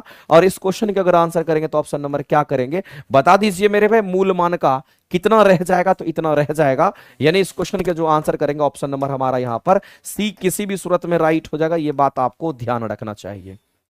ऑप्शन नंबर सी जो है ये किसी भी सूरत में राइट होना चाहिए। तो फॉर्मूला कौन कौन सा याद रखना है, फॉर्मूला एगो आपको ये याद रखना है, लगाने का तरीका हम आपको जो बताए हैं, एक बार एक एक क्वेश्चन को बार बार बनाइए, दुनिया का कोई ताकत नहीं रोक सकता क्वेश्चन को सॉल्व करने से। आप बहुत इजी में, आप बहुत ज्यादा बेसिक से भी आप इसको बना सकते हैं, लेकिन उतना बेसिक करने का कोई मतलब नहीं बनता है, और इसी फॉर्मूला को याद रखिए, काम आपका बन जाना है। चलिए आगे चलते हैं। अगला मेरे भाई एक बात ध्यान रखना, जिसको भी चैप्टर वाइज की क्लासेस करनी है, कि हमारा चैप्टर वीक है, चैप्टर वाइज की क्लासेस हमको चाहिए, तो उसके लिए मेरे भाई ये सिलेक्शन बैच यानी चैप्टर वाइज बैच करके हमारा चलता है। आप सर्च करिएगा चैप्टर वाइज बैच तो आपको मिल जाएगा। खास करके इसमें फिजिक्स के चैप्टर इंपॉर्टेंट चैप्टर, केमिस्ट्री का इंपॉर्टेंट चैप्टर, बायोलॉजी का इंपॉर्टेंट चैप्टर और ईवीएस का इंपॉर्टेंट चैप्टर मेरे भाई आपका चल रहा है। हमको लगता है कि 10 दिन के बाद जो है आपका फिजिक्स खत्म हो जाएगा, फिर आपको 15 दिन फिजिक्स केमिस्ट्री में लगेगा, और 15 दिन बायोलॉजी में लगेगा, और 10 दिन आपका आपका ईवीएस में लगेगा, ये भी आपका खत्म हो जाएगा। तो बहुत कम समय में चैप्टर वाइज जो क्वेश्चंस हैं आपके कंप्लीट हो जाएंगे। अगर किसी को भी लगता है कि चैप्टर वाइज क्वेश्चंस करना है तो आप कर सकते हैं। वैसे नियुक्ति बैच में भी हम इसको करा रहे हैं, जिसके पास नियुक्ति बैच होगा उसको चैप्टर वाइज अलग से लेने की जरूरत एकदम नहीं है, इस बात को ध्यान रखिएगा। लेकिन अगर किसी को लगता है कि नियुक्ति बैच हमारे पास है तो उसी में कर लेंगे, तो आपको वहीं पर मिल जाएगा, इसलिए अलग से कुछ करने की जरूरत आपको नहीं है। और एक और इंफॉर्मेशन देना चाहते हैं मेरे भाई कि जो भी बच्चे एसटीटी का तैयारी करते होंगे, जिनको लगता है कि इस बार स्टेट देकर के साइंस में अच्छा प्रदर्शन करना है, तो उनके लिए स्टेट के लिए हमारी एक बैचेज आई है। आप देखेंगे जाकर के प्लेटफॉर्म बाय नवीन कुमार सिंह एप्लीकेशन पर, तो बिहार एसटीटी के लिए 1500 प्लस एमसीक्यूज हम लेकर के आए हैं, और वो भी क्लासेस आप वहां से अटेंड कर सकते हैं। बताइए इस क्वेश्चन के आंसर क्या होंगे। कहता है कि किसी तत्व के, जिस तत्व के परमाणु में किया तो 2 इलेक्ट्रॉन 2 न्यूट्रॉन और 2 हमारे क्या है तो प्रोटॉन है, तो बताइए उसकी द्रव्यमान संख्या कितनी होगी, ये बात आपको बताना है मेरे भाई। हम लोग जानते हैं कि परमाणु संख्या प्रोटोनों की संख्या पे डिवाइड होता है, जितने प्रोटॉन की संख्या उतना ही परमाणु संख्या होगा, और जो हमारा द्रव्यमान संख्या होता है वो प्रोटॉन और न्यूट्रॉन की संख्या के योगफल पर हमारा डिफाइंड होता है। तो हम लोगों को द्रव्यमान संख्या पूछा और द्रव्यमान संख्या को एस दिखाते हैं, ये हमारा क्या होता है प्रोटॉन की संख्या प्लस में न्यूट्रॉन की संख्या का योगफल होता है। तो कितने प्रोटॉन, तो मेरे भाई 2 प्रोटॉन, कितने न्यूट्रॉन, तो 2 न्यूट्रॉन, तो 2 2 मिलकर के 4 हो जाएगा। इसका मतलब इसकी द्रव्यमान संख्या कितनी हो जाएगी, तो 4 हो जाएगी। आप सीधा आंसर करोगे ए बी करेक्ट हो जाएगा। नेक्स्ट, जल अपघटन की बात करते हैं मेरे भाई। जब जल अपघटन में ऊर्जा किस रूप में उत्पन्न होती है, ये आपसे पूछा गया है। हाइड्रोलिसिस का नाम आपने सुना होगा मेरे भाई। हाइड्रोलिसिस की अगर हम बात करते हैं, अगर हम हाइड्रोलिसिस की बात करते हैं, जिसको हम हिंदी में क्या कहेंगे, इसको जल अपघटन कहते हैं। और जब कभी भी हाइड्रोलिसिस की बात होती है तो हम लोग क्या करते हैं, हाइड्रोलिसिस में मेरे भाई हमारा क्या होता है, जो पानी होता है जिसको H2O कहते हैं, ये टूटता है, और ये जब टूटता है तो यही हमारा क्या बन जाता है 2H प्लस, और साथ साथ हमारा क्या बनेगा, तो यहां पर OH माइनस बन जाता है। इस बात को आप ध्यान रखेंगे। यहां पर हमारा ये चीज हमारा निकल करके आ जाता है, 2 हाइड्रोजन हमारा 2H प्लस और OH माइनस हमारा निकल करके आता है। इस बात को मेरे भाई आप ध्यान रखना। तो जब कभी भी ये रिएक्शन होगा हमारा, जब हमारा H2O को जब आप गर्म करिएगा तो वैसी परिस्थिति में हमारा ये होता है, और कुछ यहां पर उष्मा के रूप में एनर्जी हमारा बाहर निकलता है। उष्मा के रूप में एनर्जी हमारा, हीट के रूप में एनर्जी हमारा बाहर निकलता है। तो मेरे भाई किसी भी केमिकल रिएक्शन की अगर हम बात करते हैं, वहां जो एनर्जी रिलीज होता है रिएक्शन के दौरान, तो हम कहते हैं उसको उष्मीय ऊर्जा कहते हैं। तो कभी भी किसी भी रिएक्शन में याद रखना, कोई प्रकाश ऊर्जा के रूप में हमारा एनर्जी नहीं उड़ता निकलता है, ध्वनि ऊर्जा के रूप में कोई एनर्जी नहीं निकलता। जब भी निकलेगा किसी भी केमिकल रिएक्शन के अंदर, तो मेरे भाई याद रखना उष्मा ऊर्जा के रूप में ही ऊर्जा बाहर निकलेगा। और इस क्वेश्चन के अगर आंसर करेंगे तो ऑप्शन नंबर हमारा किसी भी सूरत में बी हो जाएगा, आप टिक आउट करोगे।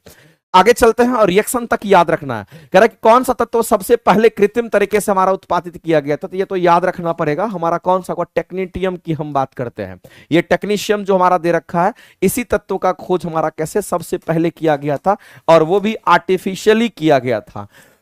तो हम लोग जानते हैं टोटल तत्व की संख्या कितनी है, तो एक एक बच्चे को पता होगा कि टोटल तत्व की जो संख्या, टोटल तत्व की संख्या कितनी है। तो मेरे भाई इस बात को ध्यान रखना कि टोटल तत्व की संख्या 118 है। ये कितनी है, तो 118 है। और 118 में आपको पता होगा कि नेचुरल भी तो कुछ हमारे एलिमेंट है, और आर्टिफिशियल एलिमेंट भी हमारा है। अगर नेचुरल एलिमेंट की संख्या की अगर हम बात करते हैं वो कितना होगा, और आर्टिफिशियल एलिमेंट की अगर हम बात करते हैं वो कितना होगा, तो आपको पता होना चाहिए। तो नेचुरल और आर्टिफिशियल एलिमेंट कितने कितने होंगे, ये बात आपको बताना है। नेचुरल एलिमेंट की संख्या 94 होगी, और आर्टिफिशियल जिसको बनाया गया लैब में उसकी संख्या 24 होती है। तो मेरे भाई टेक्नीशियम जो हमारा होता है इसको बनाया गया था, इसलिए इस क्वेश्चन के अगर आंसर करेंगे तो ऑप्शन नंबर हमारा क्या हो जाएगा, ऑप्शन नंबर सी करेंगे करेक्ट। नेक्स्ट आगे चलते हैं। इल्मेनाइट जो भारत तटीय रेखा के साथ व्यापक रूप से वितरित है, उस खनिज का नाम क्या है। ये मेरे भाई इल्मेनाइट जो हमारा टाइटेनियम का अयस्क हमारा माना जाता है, इस बात को ध्यान रखना। इस क्वेश्चन का अगर आंसर करेंगे तो इल्मेनाइट हमारा किसका, तो टाइटेनियम का होगा। ये सब तो आपको याद रखना पड़ेगा, अयस्क वगैरह के बारे में आप खुद जानिए। चलो गैलियम के बारे में थोड़ा सा हम बता देते हैं मेरे भाई। हम लोग जानते हैं कि रूम टेम्परेचर की हम बात करते हैं। हम किसकी बात कर रहे हैं, हम रूम टेम्परेचर की बात करते हैं। तो रूम टेम्परेचर पर लिक्विड फेज में अगर कोई होता, रूम टेम्परेचर पर अगर कोई लिक्विड होता है, तो हम कहेंगे एक तो हमारा धातु होगा, और एक हमारा कैसा होता है कि हम लोग पढ़ते हैं अधातु होता है। और धातु में अगर देखिए तो वो कौन होगा रूम टेम्परेचर पर हमारा लिक्विड फॉर्म में, तो वो मरकरी होता है। और अधातु में अगर देखिएगा तो हमारा रूम टेम्परेचर पर कौन होता है मेरे भाई, तो ब्रोमीन होता है। ये बात तो सबको पता होगा। लेकिन याद रखिएगा, अगर हम एवब रूम टेम्परेचर की बात करते हैं, हम किसकी बात कर रहे हैं, अगर एवब रूम टेम्परेचर की अगर हम बात करते हैं, यानी कि रूम टेम्परेचर से एवब के तापमान पर अगर कोई लिक्विड फॉर्म में होता है, कोई अगर लिक्विड फॉर्म में होता है, लिक्विड फॉर्म में लिक्विड फॉर्म में अगर होती, लिक्विड फॉर्म में अगर हमारा होता है, यानी रूम टेम्परेचर से अधिक के तापमान पर अगर लिक्विड फॉर्म में कोई होता है, तो उसमें गैलियम का भी नाम है, उसमें मेरे भाई सीजियम का भी नाम है, उसमें गैलियम का भी नाम है, और किसका नाम है गैलियम तो होता ही है, सीजियम भी हमारा होता है, गैलियम तो होता ही मेरे भाई, सीजियम भी हमारा, तो रुबिडियम भी होता है, जिसको आरबी से दिखाते हैं। ये तीनों लिक्विड फॉर्म में हमारा होता है, लेकिन एवब रूम टेम्परेचर की बात कर रहे हैं, यहां एवब रूम टेम्परेचर की हम बात करते हैं, इस बात को ध्यान रखेंगे। ठीक है, चलिए आगे चलते हैं। इस्पात स्लैग निम्नलिखित में से किसके लिए सामग्री का काम कर सकता है? इस्पात स्लैग मेरे भाई यहां पर कह रहा है कि जो स्टील स्लैग हमारा होता है वो हमारा can be material for following, हमारा कहां पर हमारा इस्तेमाल होता है? तो इस्पात स्लैग का जो इस्तेमाल करते हैं वो कहां पे करते हैं, ये आपसे क्वेश्चन पूछा गया है। तो मेरे भाई याद रखना, आधार सड़क के निर्माण के लिए, कृषि मृदा के सुधार के लिए, सीमेंट के उत्पादन के लिए, ये तीनों में हमारा यूज होता है,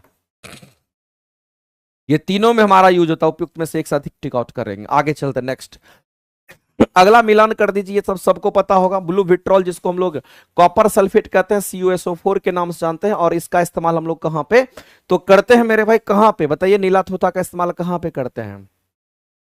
जो नीला थोथा होता है हमारा, ये कहां पर इस्तेमाल होता है? और ये तो कॉपर सल्फेट CuSO4 को कहते हैं तो कॉपर सल्फेट का मिलान कहां पे? तो इस कॉपर सल्फेट का मिलान आप सीधा कहेंगे सर ए का तो 4 हो जाएगा। चलिए ए का 4 हमारा हो गया, तो ए का 4 अगर हम लोग मैच कराएंगे तो ए का 3 वाला आंसर नहीं करेंगे, बी खत्म। ए का 4 यहां, एक पर 4, बी का 3, बी का 3 मैच कर रहा है, तो बी का 3 मिलाने की जरूरत नहीं है। लेकिन बेकिंग सोडा की बात करते हैं, सोडियम बाइकार्बोनेट को बेकिंग सोडा कहते हैं, इसका मतलब मेरे भाई यहां चले जाइए और सी का आप 1 कह दीजिए। और कास्टिक सोडा को ही हम लोग कहते हैं सोडियम हाइड्रोक्साइड, जिसको NaOH से दिखाते हैं, इसका मतलब इसका 2 हो जाएगा। बाद बाकी बचा मेरे भाई ये 3, तो 4 3 1 2 करेक्ट होगा। 4 3 1 2 कहां है? तो 4 3 1 2 ये है, तो यहां ये रॉन्ग हो गया। आंसर करेंगे ऑप्शन नंबर ए आपका राइट हो जाएगा, इस बात को ध्यान रखना। तो जो कॉपर सल्फेट का फेमस क्वेश्चन पूछता है मेरे भाई, जिसकी हम बात कर रहे थे आपसे, कॉपर सल्फेट को ही हम लोग क्या कहते हैं? इसी को हम लोग ब्लू विट्रॉल के नाम से जानते हैं, इसी को ब्लू विट्रॉल कहते हैं। और जो कॉपर सल्फेट हमारा होता है ना, ये फंगीसाइड के रूप में भी काम करता है, फंगस को मारता है, इसलिए इसको फंगीसाइड भी कहते हैं मेरे भाई। ये कवकनाशी होता है, इस बात को ध्यान रखना। ये कैसा नाशी होगा? तो कहेंगे इसको हम लोग कवकनाशी, यानी कि कवक को ये क्या करता है? खत्म कर देता है मेरे भाई। ये उसमें इस्तेमाल किया जाता है कॉपर सल्फेट को। ठीक है, तो इसको आप ध्यान रख लेंगे इस तरीके से। एप्सम सॉल्ट हमारा सॉल्ट है ना, एप्सम सॉल्ट सॉल्ट है, ये तो पानी में हाईली सॉल्युबल होता है। और बेकिंग सोडा तो हमारा क्षारीय प्रकृति का होता है, इसको ब्रेड वगैरह में भी इस्तेमाल करते हैं। खाने वाला सोडा भी उसको कहते हैं। कास्टिक सोडा जो हमारा होता है साबुन वगैरह में भी इस्तेमाल होता है हमारा। चलिए आगे चलते हैं सीराज किसके उत्पादन के लिए अति उच्चतम कच्चा माल है? ये क्वेश्चन पूछा, अति उच्चतम कच्चा माल है ये पूछा गया, लेकिन किसके बारे में क्वेश्चन पूछा गया? तो यहां पर सीरा उत्पादन के लिए ना बोला गया है जी। तो मेरे भाई बताओ इस क्वेश्चन का आंसर क्या करोगे? देखो सीरा को मोलासिस कहते हैं, याद रखना, मोलासिस इसका नाम फेमस है, इस बात को ध्यान रखना। अगर हम यहां पर मोलासिस की अगर हम बात करते हैं तो आपको एक बात ध्यान रखना, मोलासिस हमारा होता क्या है? ये मोलासिस हमारा होता क्या है, इस पर फोकस करिए। मोलासिस कहने का मतलब है मेरे भाई, इस मोलासिस से दो चीज का निर्माण होता है, इस मोलासिस से दो चीज बनता है, इस बात को हमेशा याद रखना। इस मोलासिस से मेरे भाई इथाइल अल्कोहल भी बनता है। इससे क्या बनता है? तो इथाइल अल्कोहल, जिसको आप शराब कहते हैं, जिसको आप क्या कहते हैं? शराब कहते हैं, ये भी बनता है। साथ ही साथ इससे क्या बनता है? तो कहेंगे इससे हमारा मिथाइल अल्कोहल बनता है, इससे मिथाइल अल्कोहल का भी निर्माण होता है। और जो मिथाइल अल्कोहल होता है इसको शराब नहीं कहते हैं, इसको हम लोग वुड स्प्रिट या स्प्रिट के नाम से हम लोग जानते हैं। ये हमारा स्प्रिट होता है, जिसको जहरीली शराब आप कह सकते हैं। इसी को क्या कह सकते हैं? तो जहरीली शराब आप कह सकते हैं। ये जहरीली शराब की अगर हम बात करें तो ये हमारा, ये शराब हमारा हो गया। तो मोलासिस जो होता है मेरे भाई, जैसे कि आप देखते होंगे चीनी वगैरह जहां तैयार होता है, तो वहां पर देखिएगा जो गन्ना वगैरह का रस वगैरह में जो आपका ऊपर में देखिए झाग जैसा निकलता है, उसी को कलेक्ट करके मोलासिस बनाया जाता है। और मेरे भाई वो उससे फिर क्या तैयार करते हैं, तो उससे अल्कोहल तैयार होता है। उससे क्या तैयार होगा, तो उससे अल्कोहल तैयार होता है। और इस क्वेश्चन के अगर आंसर करेंगे तो ऑप्शन नंबर सी आपका क्या हो जाएगा, तो राइट हो जाएगा। जहां मोलासिस दिखेगा समझ लेना इसकी बात कर रहा है, शराब की बात कर रहा है। मेरे भाई बहुत जगह पे बहुत लोगों को कंफ्यूजन होता है, सर ये ग्लिसरीन क्या है। तो मैं आपको बताना चाहता हूं मेरे भाई कि जो ग्लिसरीन हमारा होता है, इसी को ग्लिसरॉल भी कहेंगे, दोनों चलेगा। तो ग्लिसरीन हो हमारा क्या, तो कहेंगे यहाँ पर ग्लिसरॉल है, दोनों एक ही चीज है।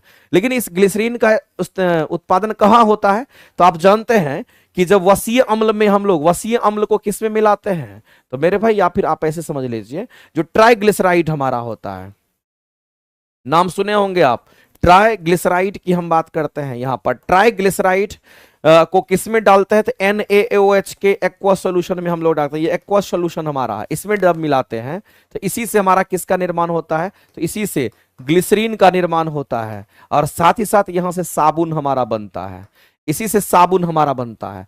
तो मेरे भाई साबुन बनाने में किसका यूज किए, तो यहां पर कास्टिक सोडा NaOH के रूप में, और साथ ही साथ यहां पर ट्राइग्लिसराइड के रूप में हमारा पामेटिक ऑयल वगैरह हमारा इस्तेमाल होता है, और इसी से ग्लिसरीन और साबुन बनता है। लेकिन ये जो ग्लिसरीन हमारा होता है, ये क्या करता है, इसके दो फंक्शन है, दोनों फंक्शन आपको पता होना चाहिए। अगर इस ग्लिसरीन की बात करते हैं इसका काम क्या है, तो इसके दो फंक्शन है, दोनों फंक्शन आपको याद होना चाहिए। ये ग्लिसरीन क्या करता है मेरे भाई, तो याद रखना है, इस ग्लिसरीन का दो फंक्शन होता है।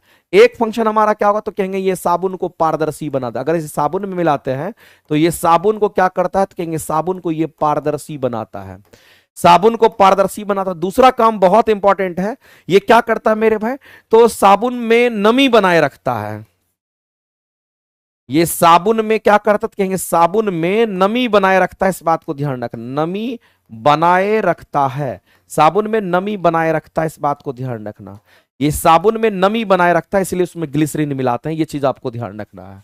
और यूरिया के बारे में तो आपको पता ही होगा कि हमारा यूरिया जो हमारा होता है वो हमारा क्या होता है, कहेंगे NH2 C double bond O NH2, NH2 हमारा हो गया C डबल बॉन्ड O, और फिर हमारा क्या होता है NH2, इसी को हम लोग यूरिया कहते हैं, यूरिया का केमिकल फॉर्मूला होता है।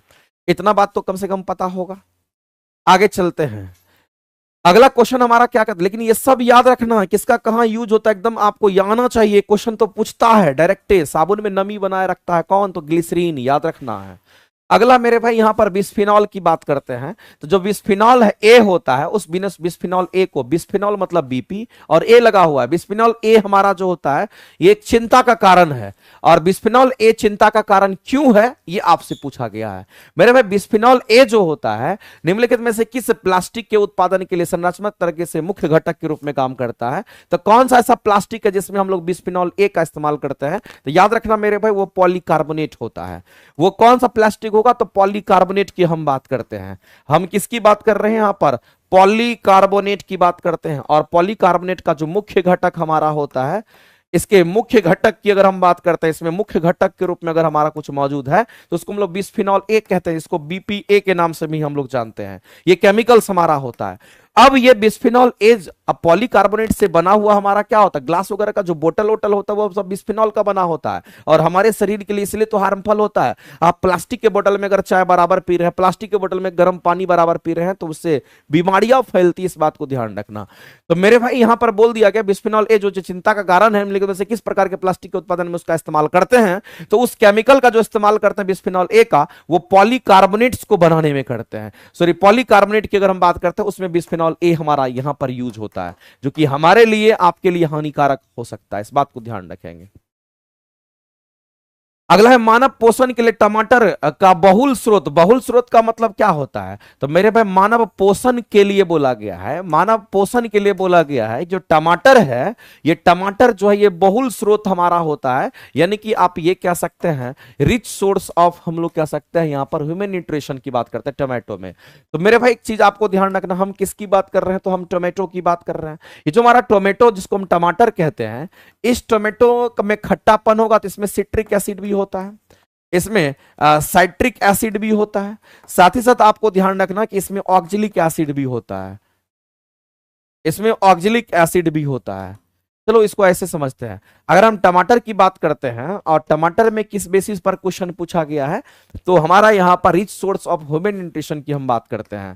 क्वेश्चन को समझिए मेरे भाई, ये रिच सोर्स की बात कर रहा है, rich source of human nutrition की अगर हम बात करते हैं, ह्यूमन न्यूट्रिशन की अगर हम बात करते हैं, तो हमारा कौन सा होगा, तो rich source of human nutrition हमारा इसमें कौन होगा, क्योंकि रिच बोल दिया, इसका मतलब हम लोग इसमें से कौन सा कहेंगे, तो इसमें साइट्रिक एसिड हमारा होता है।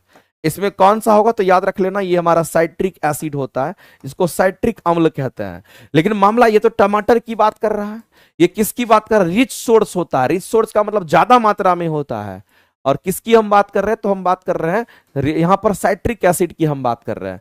लेकिन मेरे भाई जब टमाटर की हम बात करते हैं, तो एक लाइन और ध्यान रखना कि टमाटर में ऑक्जेलिक एसिड भी होता है। टमाटर के जो बीज होते हैं, जो टमाटर के बीज होते हैं, उस टमाटर के बीच में ऑक्जेलिक एसिड होता है, ये बात ध्यान रखना। तो ऑक्जेलिक एसिड जो हमारा होता है ना, थोड़ा सा कम मात्रा में होता है, जिस तरह से वो रिच सोर्स है, ये हमारा मॉडरेट सोर्स होता है, इस बात को ध्यान रखना। ये कैसा होता है, तो ये हमारा मॉडरेट होता है, उससे थोड़ा कम मात्रा में होता है, ये मॉडरेट सोर्स ऑफ हमारा ह्यूमन न्यूट्रिशन हमारा होता है, इस बात को ध्यान रखेंगे। तो ये भी होता, वो भी होता, लेकिन यहां से रिच सोर्स के बारे में क्वेश्चन पूछा था। एक्चुअली में ये क्वेश्चंस मेरे भाई पहले ही एग्जाम में आ चुका है, इसलिए आप इसको नहीं भूल सकते हैं। और ये क्वेश्चन आपके एग्जाम में यूपीएससी में ये क्वेश्चन पूछा था, यूपीएससी का ये क्वेश्चन आपका आया हुआ है। मेथोनिक एसिड को ही फॉर्मिक एसिड कहते हैं, मेथोनिक एसिड को हम लोग क्या कहते हैं, इसी को हम लोग यहाँ पर फॉर्मिक एसिड के नाम से जानते हैं। और एक बात याद रखना, जो फॉर्मिक एसिड होता है, इसका केमिकल फॉर्मूला क्या होता है, HCOOH होता है, घोंट के पी जाओ, एक कार्बन का, इसलिए इसको मेथोनिक एसिड के नाम से हम लोग जानते हैं। आगे चलते हैं, आगे मेरे भाई बिहार एसटीटी की जो हम बात कर रहे थे, जिन भी बच्चे को बिहार एसटीटी का एग्जाम देना है और कम समय में मिक्स क्वेश्चन, एनसीईआरटी एग्जाम्पलर, साथ ही साथ अगर चैप्टर वाइज क्वेश्चन अगर करने हैं, तो मैं आपको बता देना चाहता हूं मेरे भाई, इससे बेहतर और उससे बढ़िया कोई हो नहीं सकता है। हमने आपको 1500 प्लस एमसीक्यूज दिया है प्लेटफॉर्म बाय नवीन कुमार सिंह एप्लीकेशन पे। और बिहार एसटीटी 2025 अगर किसी को क्वालिफाई करना है साइंस के लिए, तो मैं आपको कहना चाहता हूं मेरे भाई, आप इस बैच से जुड़िएगा, एक एक क्वेश्चन आपको साइंस का दिखेगा आपके स्टेट के एग्जाम में। तो एक अच्छा ऑप्शन है कि आप अपनी तैयारी को बहुत अच्छे तरीके से कर सकते हैं मेरे साथ जुड़ करके। बिहार एसटीटी का ये बैच अगर किसी को करना होगा, तो आप आराम से कर सकते हैं, बहुत ही उम्दा बैच है, आप करने के बाद आपको पता चल जाएगा। ठीक है, चलिए, डाइक्लोरो डाइफिनॉल ट्राइक्लोरो इथेन की बात करें, इसको डीडीटी कहते हैं। और डीडीटी का छिड़काव तो आप जानते ही हैं मेरे भाई, जो डीडीटी हमारा होता है, ये एक रसायन है। अगर डीडीटी की अगर हम बात करते हैं, तो ये हमारा क्या है, तो कहेंगे कीटनाशक के रूप में हमारा इस्तेमाल होता है। ये हमारा क्या है, तो कहेंगे ये हमारा इंसेक्टिसाइड, यानी कि इसको हम लोग कीटनाशक कह सकते हैं, ये कीटनाशक हमारा होता है। और ये वैसा कीटनाशक होता है मेरे भाई कि जो हमारा नॉन बायोडिग्रेडेबल होता है। ये ऐसा है मेरे भाई जिसको हम लोग कहते हैं ये हमारा नॉन बायोडिग्रेडेबल होता है, जल्दी ये खत्म ही नहीं होता है। ये नॉन बायोडिग्रेडेबल की हम बात करें, नॉन बायोडिग्रेडेबल होता है, इस बात को ध्यान रखना। नॉन बायोडिग्रेडेबल की हम नॉन बायोडिग्रेडेबल हमारा सब्सटेंस होता है, ये नॉन बायोडिग्रेडेबल होता है, यानी कि आप इसको बायोलॉजिकली सड़ा गला नहीं सकते हैं, इसको बायोलॉजिकली सड़ा गला नहीं सकते हैं, इसको बायोलॉजिकली सरा गला नहीं सकते हैं, आप ध्यान रखना, सरा गला नहीं सकते हैं, बायोलॉजिकली सरा गला नहीं सकते हैं इसको। और इसको बायोलॉजिकली सरा गला नहीं सकते हैं, तो नहीं सकते हैं, ये बात आपको ध्यान रखना है। इसीलिए मेरे में जो डीडीटी होता है, इस पर जो इंडियन गवर्नमेंट है इस पर क्या कर दी है, तो उसको बैन लगा दिया गया, इस बात को ध्यान, इसीलिए इसको बैंड कर दिया गया, क्योंकि ये नॉन बायोडिग्रेडेबल हमारा हो गया, ये हमारे लिए हार्मफुल होगा, इसलिए इसको बैंड कर दिया गया।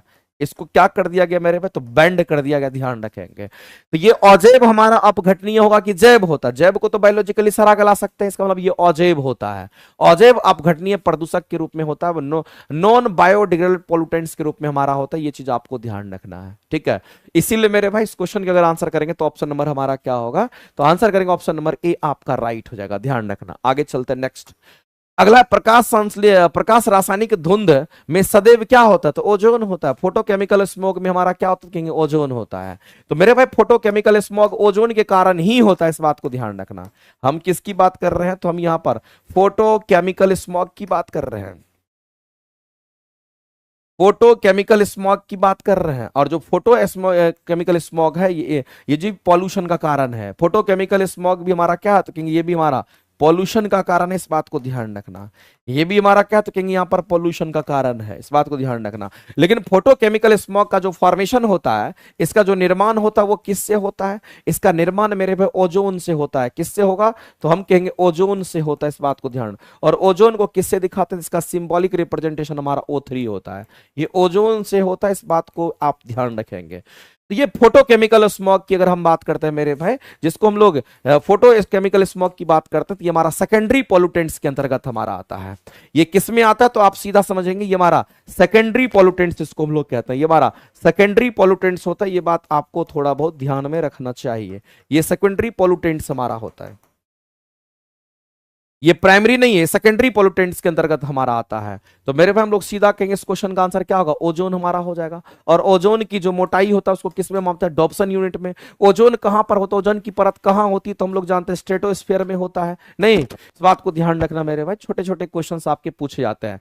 अच्छा एक बात और बताइए, एक हमारा स्मॉग होता है, और स्मॉग किसको कहते हैं? स्मॉग का कहने का मतलब जो धुआं निकलता है, जहां पर इंडस्ट्री वगैरह होता है वहां हमारा स्मॉग होगा, धुआं निकलता है। और साथ ही साथ आप ठंड के समय में ही स्मॉग बनता है, और ठंड के समय में ही आप देखें कहीं से इंडस्ट्री वगैरह से धुआं निकलेगा, वहां से स्मॉग निकलेगा, और यहीं पर फॉग की बात कर चुकी, ठंड के दिन में फॉग बनता है। तो स्मॉग और फॉग को मिला दीजिएगा तो उसी से बनता है हमारा स्मॉग, उसी से बनता है मेरे भाई क्या, तो कहेंगे स्मॉग की हम बात करते हैं। तो कई बार ये रिलेशन पूछा भी जाता है, इसलिए स्मॉग किसको कहते हैं? तो स्मॉग प्लस फॉग, ये जनरली विंटर के दिन में आपको देखने को मिलता है। अणुओं की संख्या सर्वाधिक होगी मेरे भाई, तो अणुओं की संख्या सर्वाधिक किसमें है आपको बताना है। नंबर ऑफ मॉलिक्यूल्स जो है वो किसमें सर्वाधिक है, ये आपसे क्वेश्चन पूछा गया है। किसमें नंबर ऑफ मॉलिक्यूल्स सर्वाधिक है, ये क्वेश्चन आपसे पूछा गया है। एक बात याद रखना मेरे भाई, जब कभी भी हम यहां पर मॉलिक्यूल्स की अगर हम बात करते हैं, तो मॉलिक्यूल्स का फॉर्मूला हमारा क्या होता है? मॉलिक्यूल्स का फॉर्मूला होता है मोल और गुना में एवोगैड्रो नंबर कर दीजिए, आपको मॉलिक्यूल्स निकल जाएगा। तो कभी भी अगर मॉलिक्यूल्स की संख्या की अगर बात कर रहा है, अगर आपसे मॉलिक्यूल्स की संख्या की बात कर रहा है, तो आप ऐसे ही कैलकुलेट करेंगे। तो एवोगाड्रो नंबर तो सबके लिए बराबर होता है। और हम एसटीपी की बात करते हैं, हम किसकी बात करते हैं? एट एसटीपी की बात करते हैं। तो मेरे भाई एक बात जान लीजिए, एसटीपी की अगर बात करते हैं तो किसी भी गैस का आयतन क्या होता है? यहां पर एसटीपी पर किसी भी गैस का जो आयतन होता है, किसी भी गैस का जो आयतन होता है, ये कितना होता है? ये हमारा 22.4 लीटर होता है, याद रखिएगा। किसी भी गैस का आयतन कहां पे, तो कहेंगे हमारे यहां पर एसटीपी पर हमारा 22.4 लीटर होता है, घोड़ के पी जाना है। ये किस पर? तो स्टैंडर्ड टेम्परेचर प्रेशर पर होता है। और ध्यान रखना मेरे भाई, जो एवोगाड्रो नंबर होता है वो भी आपको थोड़ा सा ध्यान रखना चाहिए, सबके लिए हम लोग यहां पर बराबर कहेंगे। इसका मतलब मॉलिक्यूल की संख्या किसमें ज्यादा होगी किसमें कम होगी, वो कौन डिसाइड करेगा? तो चूंकि ये तो डिसाइड नहीं कर पा रहा, चूंकि ये सबके लिए बराबर होगा, तो डिसाइड ये करेगा, यानी जिसका मोल ज्यादा उसका मॉलिक्यूल ज्यादा हो जाएगा। तो हम लोग कैलकुलेट कर देते हैं। अब ऑप्शन नंबर ए से शुरुआत करते हैं। ओ ए ऑप्शन में देख रहे हैं 20 लीटर हाइड्रोजन गैस का मोल निकालना है। तो 20 लीटर हाइड्रोजन गैस का मोल निकालना है, तो जितना लीटर है उसको ऊपर में रखेंगे। क्योंकि मेरे भाई ये लीटर वॉल्यूम में दे रखा है, हम लोग यहां पर लीटर जो है वॉल्यूम का यूनिट होता है, इसका मतलब हाइड्रोजन गैस में 20 लीटर की बात कर रहा है। तो आपको ध्यान रखना है इसमें किससे डिवाइड करेंगे, इसमें हम लोग डिवाइड करेंगे किससे? तो 22.4 लीटर में जो हमारा होता है उससे डिवाइड करेंगे। एसटीपी पर हमारा जो होता है उससे डिवाइड करेंगे, इसकी वैल्यू निकल कर क्या आएगी। उसके बाद बी ऑप्शन में आपको दे, सब में चेक करना पड़ेगा मान को। और ऑप्शन नंबर बी में 8 ग्राम आपका है, तो यहां भी कैलकुलेट करेंगे कितना है, तो 8 हमारा ऊपर होगा और नीचे मेरे भाई क्या, तो कहेंगे यहां पर हमारा चूंकि लीटर में ही कैलकुलेट करना है, एसटीपी की बात कर रहा है, तो यहां 8 ग्राम ऑक्सीजन गैस में कितना हो जाएगा ये आपको बताना है। 8 ग्राम में बताना, तो 16 दूनी कितना होगा, तो ये 32 हमारा हो जाएगा।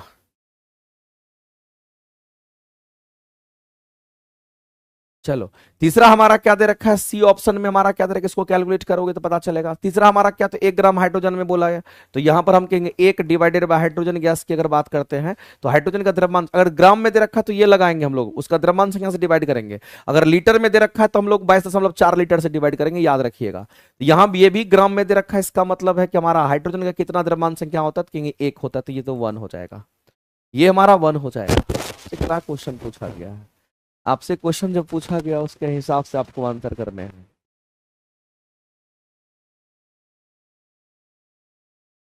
सबसे अधिक तो मेरे भाई 1 ग्राम में आ जा रहा है।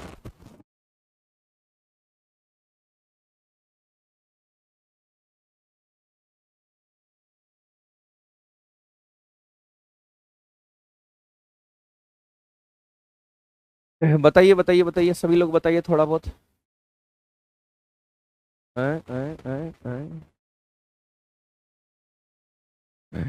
चलो एक काम इसमें कर सकते हैं, यहाँ ग्राम दे दिया है ना, अगर लीटर में होता तब तो 22.4 लीटर से ही डिवाइड करके निकालते हैं। ऐसे में तो ऑप्शन नंबर सी तब लग रहा है, क्योंकि इसमें से डिवाइड करोगे तो एक से कम होगा, ये में डिवाइड करोगे एक से कम हो जाएगा, इसका मान एक से तो कम होगा ना, इसका भी मान एक से कम होगा, लेकिन इसका मान तो एक के बराबर हो रहा है। तो ऑप्शन सी होना चाहिए, ऑप्शन सी होना चाहिए इसका वैसे राइट, ऑप्शन सी होना चाहिए, लेकिन एक बार हम इसको वेरीफाई करेंगे, ठीक है, कि क्वेश्चंस में क्या एरर है, इसको एक बार वेरीफाई करेंगे। तो इसको हम रहने देते हैं होल्ड पे और इस बार वेरीफाई करेंगे, नेक्स्ट क्लास में कल आएंगे तो सबसे पहले यही बताएंगे आपको। आगे चलते हैं, अगला क्वेश्चन देख लेते हैं। अगला कह रहा है कि प्रतिजैविक, जिसको हम लोग क्या कहते हैं, एंटीबायोटिक्स कहते हैं ना, प्रतिजैविक कहने के मतलब एंटीबायोटिक हमारा होता है। एक बात बताइए मेरे भाई, जब हम एंटीबायोटिक की हम बात करते हैं, ये जो हमारा एंटीबायोटिक होता है ये किस में काम करता है? तो एंटीबायोटिक जब भी यूज होता है ना, बैक्टीरियल इन्फेक्शन के लिए इस्तेमाल होता है। किसके लिए यूज होगा? बैक्टीरियल इन्फेक्शन के लिए इस्तेमाल होता है, ये बात आपको ध्यान रखना है। ये किसके लिए? तो आपको ध्यान रखना है कि जो भी बैक्टीरियल डिजीज होता है या बैक्टीरियल इन्फेक्शन होता है उसके लिए हमारा इस्तेमाल होता है। ये बैक्टीरियल इन्फेक्शन की अगर हम बात करते हैं, अगर बैक्टीरियल इन्फेक्शन की बात करते हैं उसके लिए हम लोग एंटीबायोटिक खाते हैं। सबसे पहला एंटीबायोटिक कौन था मेरे भाई? सबसे पहला एंटीबायोटिक जो बनाया गया था, सबसे पहला एंटीबायोटिक कौन था? तो सबसे पहला एंटीबायोटिक कौन था? तो कहेंगे सबसे पहला, ये एंटीबायोटिक कौन था मेरे भाई? तो कहेंगे सबसे पहला जो एंटीबायोटिक था वो हमारा पेनिसिलिन था, याद रखेंगे। वो कौन था? तो उसको हम लोग पेनिसिलिन कहते हैं, इस बात को ध्यान रखना। और ये पेनिसिलिन जो एंटीबायोटिक था ये किससे बनाया गया था? तो ये कवक से बनाया गया था। कवक, जिसको आप फंगी कहते हैं, जिसको आप फंगी कहते हैं, इस बात को ध्यान रखना, फंजाई। और कौन कवक? तो नोटाटम, पेनिसिलियम नोटाटम नाम ही उसका है, पेनिसिलियम, पेनिसिलियम नोटाटम कवक की हम बात करते हैं। तो पेनिसिलियम नोटाटम कवक से मेरे भाई पेनिसिलिन दवाई बनाई गई थी। और ये किसने तैयार किया था? तो अलेक्जेंडर फ्लेमिंग की हम बात करते हैं। किसने? तो याद रखना मेरे भाई, अलेक्जेंडर, हम किसकी बात कर रहे हैं? तो यहां पर फ्लेमिंग की हम बात कर रहे हैं, अलेक्जेंडर फ्लेमिंग ने इसको बनाया था। तो ये बैक्टीरियल के लिए इन्फेक्शन के लिए हमारा इस्तेमाल होगा। अब मामला ये है कि जिसका प्रयोग टाइफाइड में करता है, और टाइफाइड हमारा कैसा है? तो कहेंगे टाइफाइड जो हमारा होता है ये बैक्टीरियल डिजीज होता है। ये कैसा डिजीज है? तो कहेंगे ये हमारा बैक्टीरियल डिजीज है, इस बात को ध्यान रखेंगे। और ये किस बैक्टीरिया से होगा? तो साल्मोनेला नामक टाइफी बैक्टीरिया से होता है। साल्मोनेला नामक टाइफी बैक्टीरिया, साल्मोनेला नामक टाइफी बैक्टीरिया से होता है, ध्यान रखेंगे। और ये कहां? तो दूषित जल के सेवन करने से हमारा होता है। इसके लिए जो दवाई एंटीबायोटिक यूज करते हैं उसको हम लोग क्या बोलते हैं?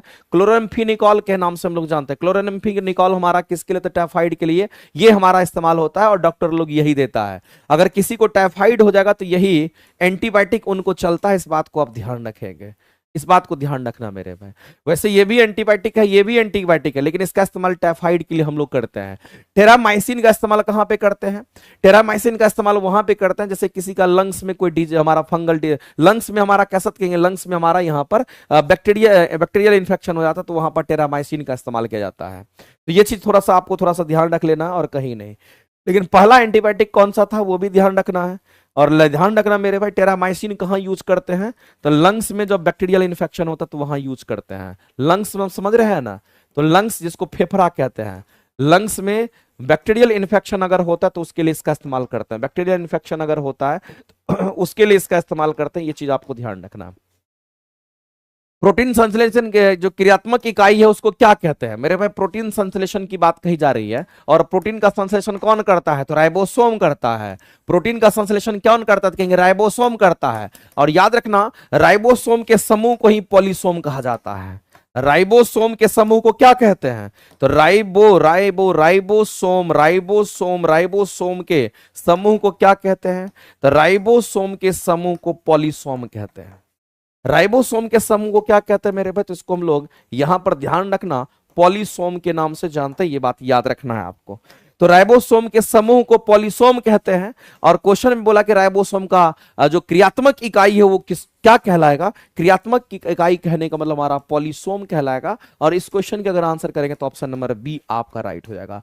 अगर पॉलीसोम को मेरे भाई आप पॉलीसोम की अगर हम बात करते हैं तो पॉलीसोम क्या है? बहुत सारे राइबोसोम मिलकर के हमारा पॉलीसोम बनता है, इस बात को ध्यान रखना। और इसी को हम लोग क्या कह सकते हैं?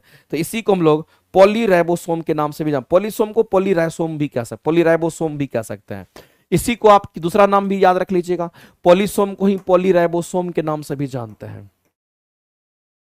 इसी को पॉलीराइबोसोम के नाम से भी जानते हैं, ये चीज आपको ध्यान रखना है। लाइसोसोम मेरे भाई सुसाइड बैग, जो आत्महत्या की थैली की बात करते हैं, इसको हम लोग क्या कहते हैं, तो ये बात पता होगा, ये आत्महत्या की थैली होती है। आत्महत्या की जो थैली है उसको किसको कहते हैं, तो हम लोग को ध्यान, लाइसोसोम को। और लाइसोसोम जो होता है मेरे भाई, इसी के पास हमारा हाइड्रोलाइटिक एंजाइम्स होता है, जो कि क्या करता है, सेल जो होते हैं डेड सेल्स वगैरह को मारने का काम करता है। लेकिन लाइसोसोम कहां पे होता है मौजूद, तो मेरे भाई ये एनिमल सेल में होता है।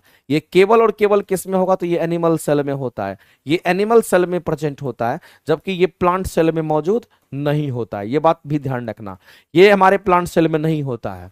ठीक है, आगे चलते हैं। अगला बोमिन कैप्सूल का नाम आपने सुना होगा, नेफ्रॉन, जो मेरे भाई किडनी की किडनी की इकाई की अगर हम बात करते हैं, तो ये बात भी आपको ध्यान रखना है कि किडनी का जो फंक्शनल यूनिट होता है, किडनी के फंक्शनल यूनिट की अगर हम बात करते हैं, तो किडनी का जो फंक्शनल यूनिट हमारा होता है उसको क्या कहते हैं, किडनी के फंक्शनल यूनिट को हम लोग क्या कहते हैं, तो नेफ्रॉन कहते हैं। इसी को हम लोग नेफ्रॉन कहते हैं। और नेफ्रॉन में आप देखते होंगे कि कुछ इस तरह का हमारा स्ट्रक्चर बनता है, ये नेफ्रॉन का स्ट्रक्चर होता है, और ऐसे करके मेरे भाई ये हमारा नेफ्रॉन का स्ट्रक्चर होता है, इस तरीके से हमारा। तो इसी में यू शेप में जो आपको दिख रहा है ना, इसको बोमेन्स कैप्सूल कहते हैं। यू शेप में जो दिख रहा है इसी को हम लोग क्या कहते हैं, बोमेन्स कैप्सूल कहते हैं। इसी को हम लोग क्या कहते हैं, इसी को हम लोग बोमेन्स कैप्सूल के नाम से जानते हैं। ये बात आपको ध्यान रखना है। और यहां पर क्या होता है मेरे भाई, तो बोमेन्स कैप्सूल के ऊपर में अगर आप देखेंगे, तो यहीं पर हमारा क्या होता है, कहेंगे यहीं पर हमारा ग्लोमेरल्स बना हुआ रहता है, यहीं इसके ऊपर में ग्लोमेरल्स हमारा होता है, ये ग्लोमेरल्स होता है, जालीनुमा संरचना में ग्लोमेरल्स होता है। तो इसको हम लोग क्या कहेंगे, इसको लोग यहां पर याद रखना कि ग्लोमुरल्स, ग्लोमुरल्स के नाम से हम लोग जानते हैं, इसको ग्लोमेरल्स कहते हैं। अब मेरे भाई यूरिन वगैरह का फिल्ट्रेशन कहाँ होता है, तो यहीं पर होता है। फिल्टर वगैरह होगा तो यहीं से होता है, तो फिल्ट्रेशन ऐसे ही हमारा इसी जगह से होता है। और यहीं से जब फिल्टर होता है तो हमारा यूरिन जो होता है हमारा क्या होता है, यूरिन फिल्टर होकर के बाहर हो जाता है, यूरिन का फिल्ट्रेशन होकर के बाहर हो जाता है। और अवशोषण किसका होता है इसमें, तो ग्लूकोज का अवशोषण होता है, मुख्य रूप से पानी वगैरह का भी अवशोषित होता है, लेकिन यूरिन हमारा इसी से बाहर निकल जाता है। तो बोमेन्स संपुट, जिसको बोमेन्स कैप्सूल कहते हैं, का तरल होता है। तो मेरे भाई the fluid of Bowman's capsule is, बताइए वो कौन सा फ्लूइड हमारा होगा, बोमेन्स कैप्सूल से जो निकला हुआ फ्लूइड होगा उसको यूरिन कहेंगे, और उसी को मूत्र कहेंगे, और यहां पर उसी का फिल्ट्रेशन हमारा होता है। आंसर करेंगे ऑप्शन नंबर हमारा क्या होगा, तो बी करेक्ट हो जाएगा। जल हम लोग नहीं कहेंगे, मूत्र की बात करेंगे, वहां से हमारा यूरिन का फिल्ट्रेशन होता है। एक बच्चे का डीएनए का जब फिंगर प्रिंटिंग कराया जाता है, तो मेरे भाई जब बच्चे के डीएनए फिंगर प्रिंटिंग की बात करते हैं, तो मेरे भाई 50% मां के समान और 50% पिता के समान होगा। तो ये भी स्टेटमेंट हमारा सही है, 50% माता 50% पिता हो जाएगा। और मां के डीएनए के प्रिंट से 100% मिलता जुलता भी हो सकता है, और बिल्कुल माता पिता दोनों के समान होगा। तो ये तीनों पॉसिबिलिटी हमारा है उस बच्चे की। अगर बात करेंगे तीनों पॉसिबिलिटी, इसलिए हम लोग आंसर क्या करेंगे, डी करेक्ट करेंगे। अगला जीन की बात करते हैं, और हम सभी लोग जानते हैं जो हमारा जीन होता है ये क्या होता है, तो मेरे पास डीएनए के टुकड़े को हम लोग क्या कहते हैं, डीएनए के छोटे से भाग को क्या कहते हैं, तो डीएनए के छोटे से भाग को क्या कहते हैं, डीएनए के छोटे से भाग को हम लोग जीन कहते हैं। अब अगर हम लोग बात करते हैं मेरे भाई, जीन का जो फंक्शनल यूनिट होता है हमारा हेरिडिटी होता है, याद रखेंगे। और दूसरी बात आपको ध्यान रखना है कि जो जीन हमारा होता है, जीन डैश की गतिविधि के माध्यम से लक्षणों को नियंत्रित करता है। तो मेरे भाई जीन अगर लक्षण को कंट्रोल करने का काम करता है तो हार्मोन के माध्यम से, किसके माध्यम से, तो आपको ध्यान रखना है ये हार्मोन का सब खेला है, ये हार्मोन्स के माध्यम से, हार्मोन के माध्यम से क्या करता है, तो हार्मोन के माध्यम से आपको ध्यान रखना है ये लक्षणों को कंट्रोल करने का काम करता है। लक्षणों को क्या करता है, लक्षणों को कंट्रोल करने का हमारा काम करता है, इस बात को ध्यान रखेंगे। और जिसको हम लोग जीन कहते हैं, तो डीएनए के टुकड़े को हम लोग क्या कहते हैं, जीन कहते हैं, इस बात को ध्यान रखना मेरे भाई। छोटा सा पॉइंट है, इसको आप ध्यान रख लीजिएगा। तो यहां पर हार्मोन हमारा हो जाएगा राइट। आगे चलते हैं। कौन सा दाद का कारक नहीं है, रोग कारक हमारा नहीं, वो क्वेश्चन आपसे पूछा गया, थोड़ा सा फास्ट हम होंगे। कौन सा दाद का, जो दाद खाज होता है उसका रोग कारक कौन सा नहीं है, इस बात को आपको बताना है। बताइए मेरे पे कौन सा नहीं है, तो इसमें से हमारा मैक्रोस्पोरम नहीं होगा, माइक्रो होता है, माइक्रो होगा, ट्राइकोफाइटन हमारा होगा, ये सब हमारा दाद खाज में यूज होता है। और दाद खाज कैसे होता है, जैसे रिंग बॉम वगैरह होता है, दाद खाज जो होता है स्किन में जो डिजीज होता है, जो फंगल डिजीज होता है हमारा। तो मेरे भाई दाद का रोग कारक कहने का मतलब है जिससे कि दाद खाज होता है उसके लिए हमारा जो ये दोनों के दोनों आप वैसे तो अगर हम लोग पढ़ते हैं मेरे भाई तो इस बात को ध्यान रखना, ये तीनों के तीनों हमारा फंगल ही है। ये भी फंगी, ये भी कवक है, इस बात को ध्यान रखना। ये भी कवक हमारा, ये भी क्या तो कहेंगे ये भी कवक है, और ये भी हमारा क्या तो कहेंगे कवक है। लेकिन इस कवक से नहीं होता दाद खाज। दाद खाज होता तो इन तो दोनों कवक से होता है। एक और नाम याद रख लीजिएगा मेरे भाई, हम आपको लिखा देते हैं। वैसे इतना ऐसा क्वेश्चन, ये सब क्वेश्चन आपका आने वाला नहीं है, ध्यान रखेंगे। तो इसमें आपको ध्यान रखना किससे किससे दाद खाज होता है। एक तो माइक्रो हमारा हो गया जो लिखा हुआ है, माइक्रोस्पोरम की अगर हम बात करते हैं ये हमारा कवक है। दूसरा आपको याद रखना मेरे भाई ट्राइको, TRICHOPHYTON, ट्राइकोफाइटोन की बात करते हैं। और तीसरा हमारा क्या होगा एपिडर्मो, याद रखेंगे एपिडर्मो, एपिडर्मोफाइटोन की हम बात करते हैं, एपिडर्मोफाइटोन की हम बात करते हैं। तो ये तीन गो जो हमारा होता है, ये तीन गो जो है मेरे भाई याद रखना, ये तीनों कवक है और इन तीनों से रिंगवर्म होता है। इसके कारण क्या होता है, इसके कारण दाद खाज होता है, इस बात को ध्यान रखना। इसके कारण दाद खाज होता है, इस बात को ध्यान रखना। ये तीनों के तीनों हमारे क्या है तो कहेंगे कवक है, कवक से दाद खाज होता है। लेकिन माइक्रो, ये मैक्रो से नहीं होता है, माइक्रो से होता है, आई लगा हुआ इससे होता है, मैक्रो से नहीं होता है। आगे चलते हैं। डीएनए के एक खंड को जीनोम के एक स्थान से दूसरे स्थान तक संचलन को क्या कहते हैं मेरे भाई? तो डीएनए के एक खंड का मेरे भाई, डीएनए के एक खंड को तो जीन कहते हैं। डीएनए के एक खंड को क्या कहते हैं? एक खंड को क्या कहते हैं? जीन कहते हैं। हम सभी लोग जानते हैं डीएनए के छोटे से टुकड़े के भाग को जीन कहते हैं, और डीएनए के एक खंड के जीनोम को एक स्थान से दूसरे स्थान तक का संचलन जो होता है उसको क्या कहते हैं, ये आपसे पूछा गया। यानी एक स्थान से दूसरे स्थान तक उसको अगर लेके जाते हैं उसको हम लोग क्या कहते हैं? तो जाहिर सी बात है ऐसी परिस्थिति में हम लोग इस क्वेश्चन का आंसर क्या करेंगे? तो हम लोग यहां पर आंसर करेंगे क्या? तो डीएनए की अगर बात करें, इसको डीएनए ट्रांसक्रिप्शन के नाम से हम लोग जानते हैं। इसको डीएनए ट्रांसक्रिप्शन के नाम से हम लोग जानते हैं। उसके एक खंड को दूसरे खंड तक अगर पहुंचाते हैं तो डीएनए ट्रांसक्रिप्शन हमारा होता है। तो डीएनए के एक खंड को जीनोम तक दूसरे स्थान तक पहुंचाते हैं तो इसको हम लोग डीएनए ट्रांसक्रिप्शन के नाम से जानते हैं। एक स्थान से दूसरे स्थान तक अगर पहुंचाते हैं उस जेनोम को हम लोग क्या कहते हैं? तो जेनोम के एक स्थान से दूसरे संचलन क्या कहलाता है, उसको हम लोग क्या कहेंगे मेरे भाई? तो आप ध्यान रखेंगे, इसको हम लोग कहेंगे जो संचलन कहलाता है उसको हम लोग क्या कहते हैं? डीएनए ट्रांसक्रिप्शन के नाम से जानते हैं।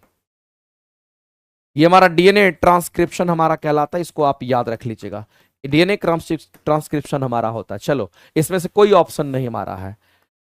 अगर उत्पर म्यूटेशन थ्योरी किसने, ह्यूगो ब्रिज ने दिया था, और म्यूटेशन थ्योरी में क्या होता है हमारा डीएनए के सीक्वेंस में अचानक परिवर्तन आ जाना, तो ये भी नहीं। आगे चलते हैं।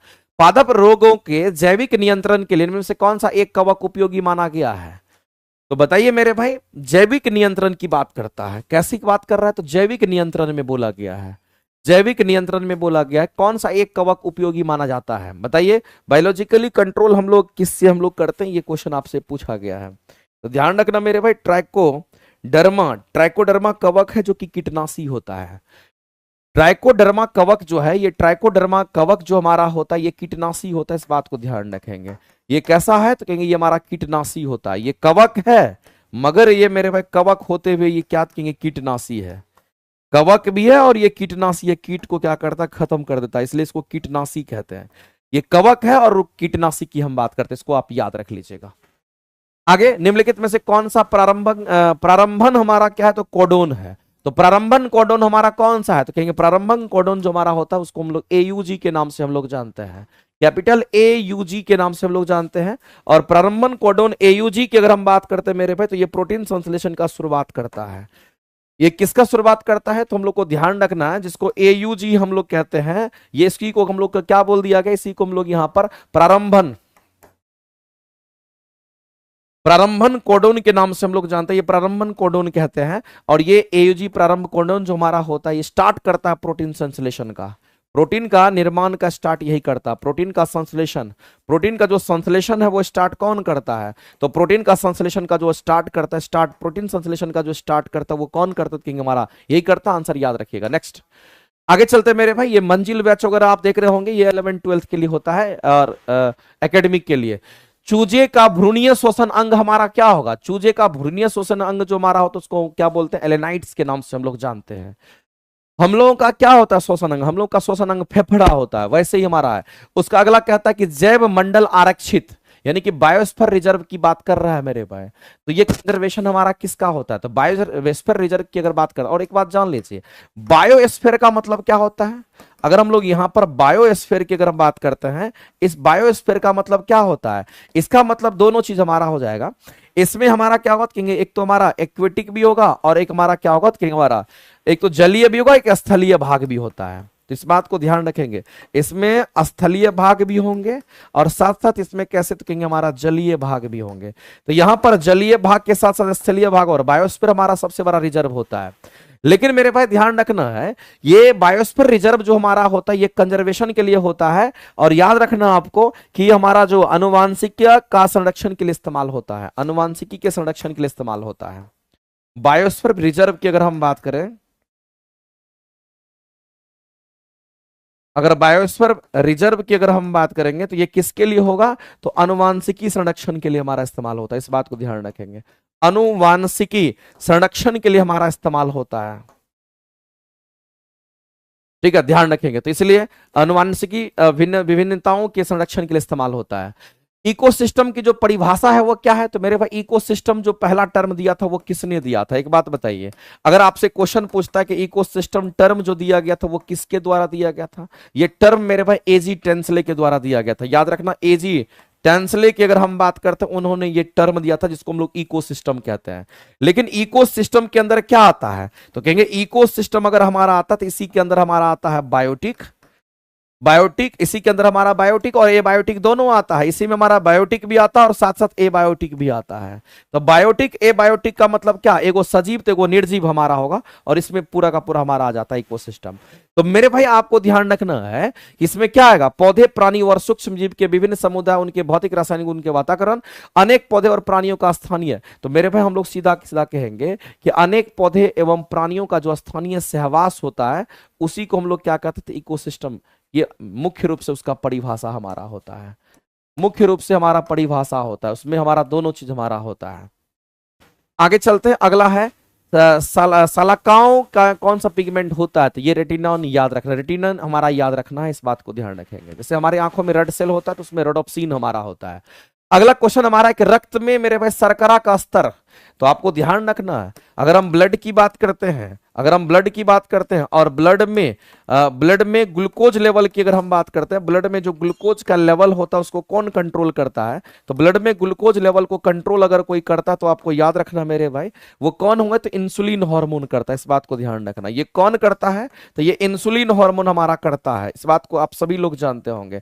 और इंसुलिन हार्मोन जो हमारा तो ये सिक्रेट कहां से करता है, तो आपको ध्यान रखना है ये बीटा सेल से सिक्रेट करता है, ये बीटा सेल से स्रावित होता है, ध्यान रखेंगे। तो मेरे भाई अब आपसे पूछा कि ब्लड में जो ग्लूकोज लेवल हमारा होता है इसको किस यूनिट में मापते हैं, तो इसको मिलीग्राम पर डेसीलीटर में हम लोग मेजरमेंट करते हैं, एमजी पर डीएल यानी डेसीलीटर, मिलीग्राम प्रति डेसीलीटर के रूप में मेजरमेंट करता है। आंसर करेंगे ऑप्शन नंबर बी। जैसे आप जानते होंगे ब्लड प्रेशर के बारे में आपने सुना होगा, तो जो ब्लड प्रेशर हमारा होता है इसमें सिस्टोलिक होता है, एक तो हमारा सिस्टोलिक होगा और दूसरा हमारा कैसा ब्लड प्रेशर होगा, तो कहेंगे डायस्टोलिक होता है।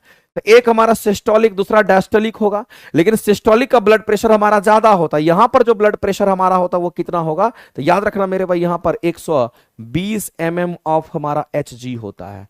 और इस केस में अगर देखिए तो कितना होगा ब्लड प्रेशर, तो इस केस में अगर देखिए तो हमारा मिनिमम 80 mm ऑफ हमारा क्या होता है, कहेंगे यहां पर Hg होता है। तो ब्लड प्रेशर मेरे पास सिस्टोलिक डायस्टोलिक, यहां का प्रेशर ज्यादा यहां का प्रेशर कम, इससे कम नहीं होना चाहिए, इससे ज्यादा नहीं, इसके बीच में अगर है तो आपका ब्लड प्रेशर सही है।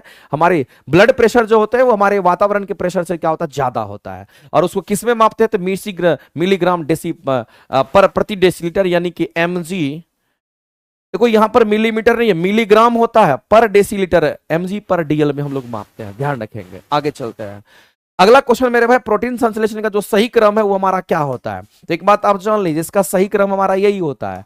और हम लोग जानते हैं कि डीएनए से क्या बनता है, तो कहेंगे डीएनए से हमारा आरएनए बनता है। डीएनए से किसका निर्माण होता है, तो हम सीधा जानते हैं डीएनए से आरएनए बनता है और इस प्रोसेस को हम लोग ट्रांसक्रिप्शन कहते हैं। इसी प्रोसेस को हम लोग क्या कहते थे, इसी प्रोसेस को हम लोग यहां पर ट्रांसक्रिप्शन के नाम से हम लोग जानते हैं, याद रखना। इसी में उल्टा भी प्रोसेस होता है, आरएनए से भी डीएनए बन जाता है, और जब आरएनए से डीएनए बनेगा तो इसको उल्टा को हम लोग क्या कहेंगे, तो रिवर्स कह देते हैं, और इसको रिवर्स ट्रांसक्रिप्शन के नाम से हम लोग जानते हैं। अब मेरे भाई आरएनए से आपका क्या बनता है, आरएनए से एमिनो एसिड का निर्माण होता है। आरएनए से क्या बनता है, कहेंगे आरएनए से हमारा एमिनो एसिड बनता है, और फिर इसी एमिनो एसिड से किसका निर्माण होता है, कहेंगे प्रोटीन का निर्माण होता है। यहीं से प्रोटीन का निर्माण होता है, और इस पूरे प्रोसेस को हम लोग क्या कहते हैं, तो पूरे प्रोसेस को हम लोग यहां पर ट्रांसलेशन के नाम से हम लोग जानते हैं।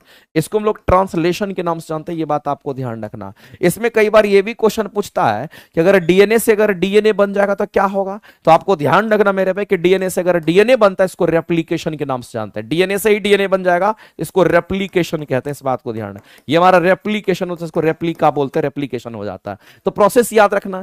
तो प्रोटीन संश्लेषण का मेरे भाई सही क्रम पूछा गया है, तो डीएनए से आरएनए, आरएनए से एमिनो एसिड, एमिनो एसिड से प्रोटीन हमारा बनता है, यानी इसमें से कौन सा आंसर टिक आउट करोगे, तो डीएनए से RNA, RNA amino acid, protein की बात करेंगे तो ऑप्शन नंबर बी आपको दिख रहा होगा, और ऑप्शन नंबर बी ही आपका राइट हो जाएगा। इस तरीके से मेरे भाई मैं आपसे कहना चाहता हूं कि अब आप समझ लीजिए सुगबुगाहट शुरू हो गया है, और जब सुगबुगाहट शुरू हो गया तो बहुत कुछ हो जाएगा। आपको तैयार रहना है, आपके पास जितना मटेरियल है उसी को बार बार रिवाइज करना है। कोई तो पढ़ाता है, पढ़ाने दीजिए, फर्क नहीं पड़ता है। हमको जितना आता है उसी को बार बार करेंगे, उसी मटेरियल को बार बार कीजिए, इतना बार कीजिए कि एग्जाम में एक एक क्वेश्चन वही दिखेगा आपको। बशर्ते कि लोगों को लगता है क्या हम ई पढ़ लेंगे, वो पढ़ लेंगे, ई मास्टर वो मास्टर करेगा, तो ऐसे में उछल कूद करते रहेगा, जॉकिंग करते रहेगा, कुछ नहीं होगा, और वही लोग फंस जाते हैं इसमें। लेकिन मेरे भाई मैं आपसे कहना चाहता हूं, अपनी स्टेबिलिटी और अपना एक सीट कंफर्म करने के लिए एक एक काम करना, जो आपके पास है उसी को रगड़ के मेहनत करना है।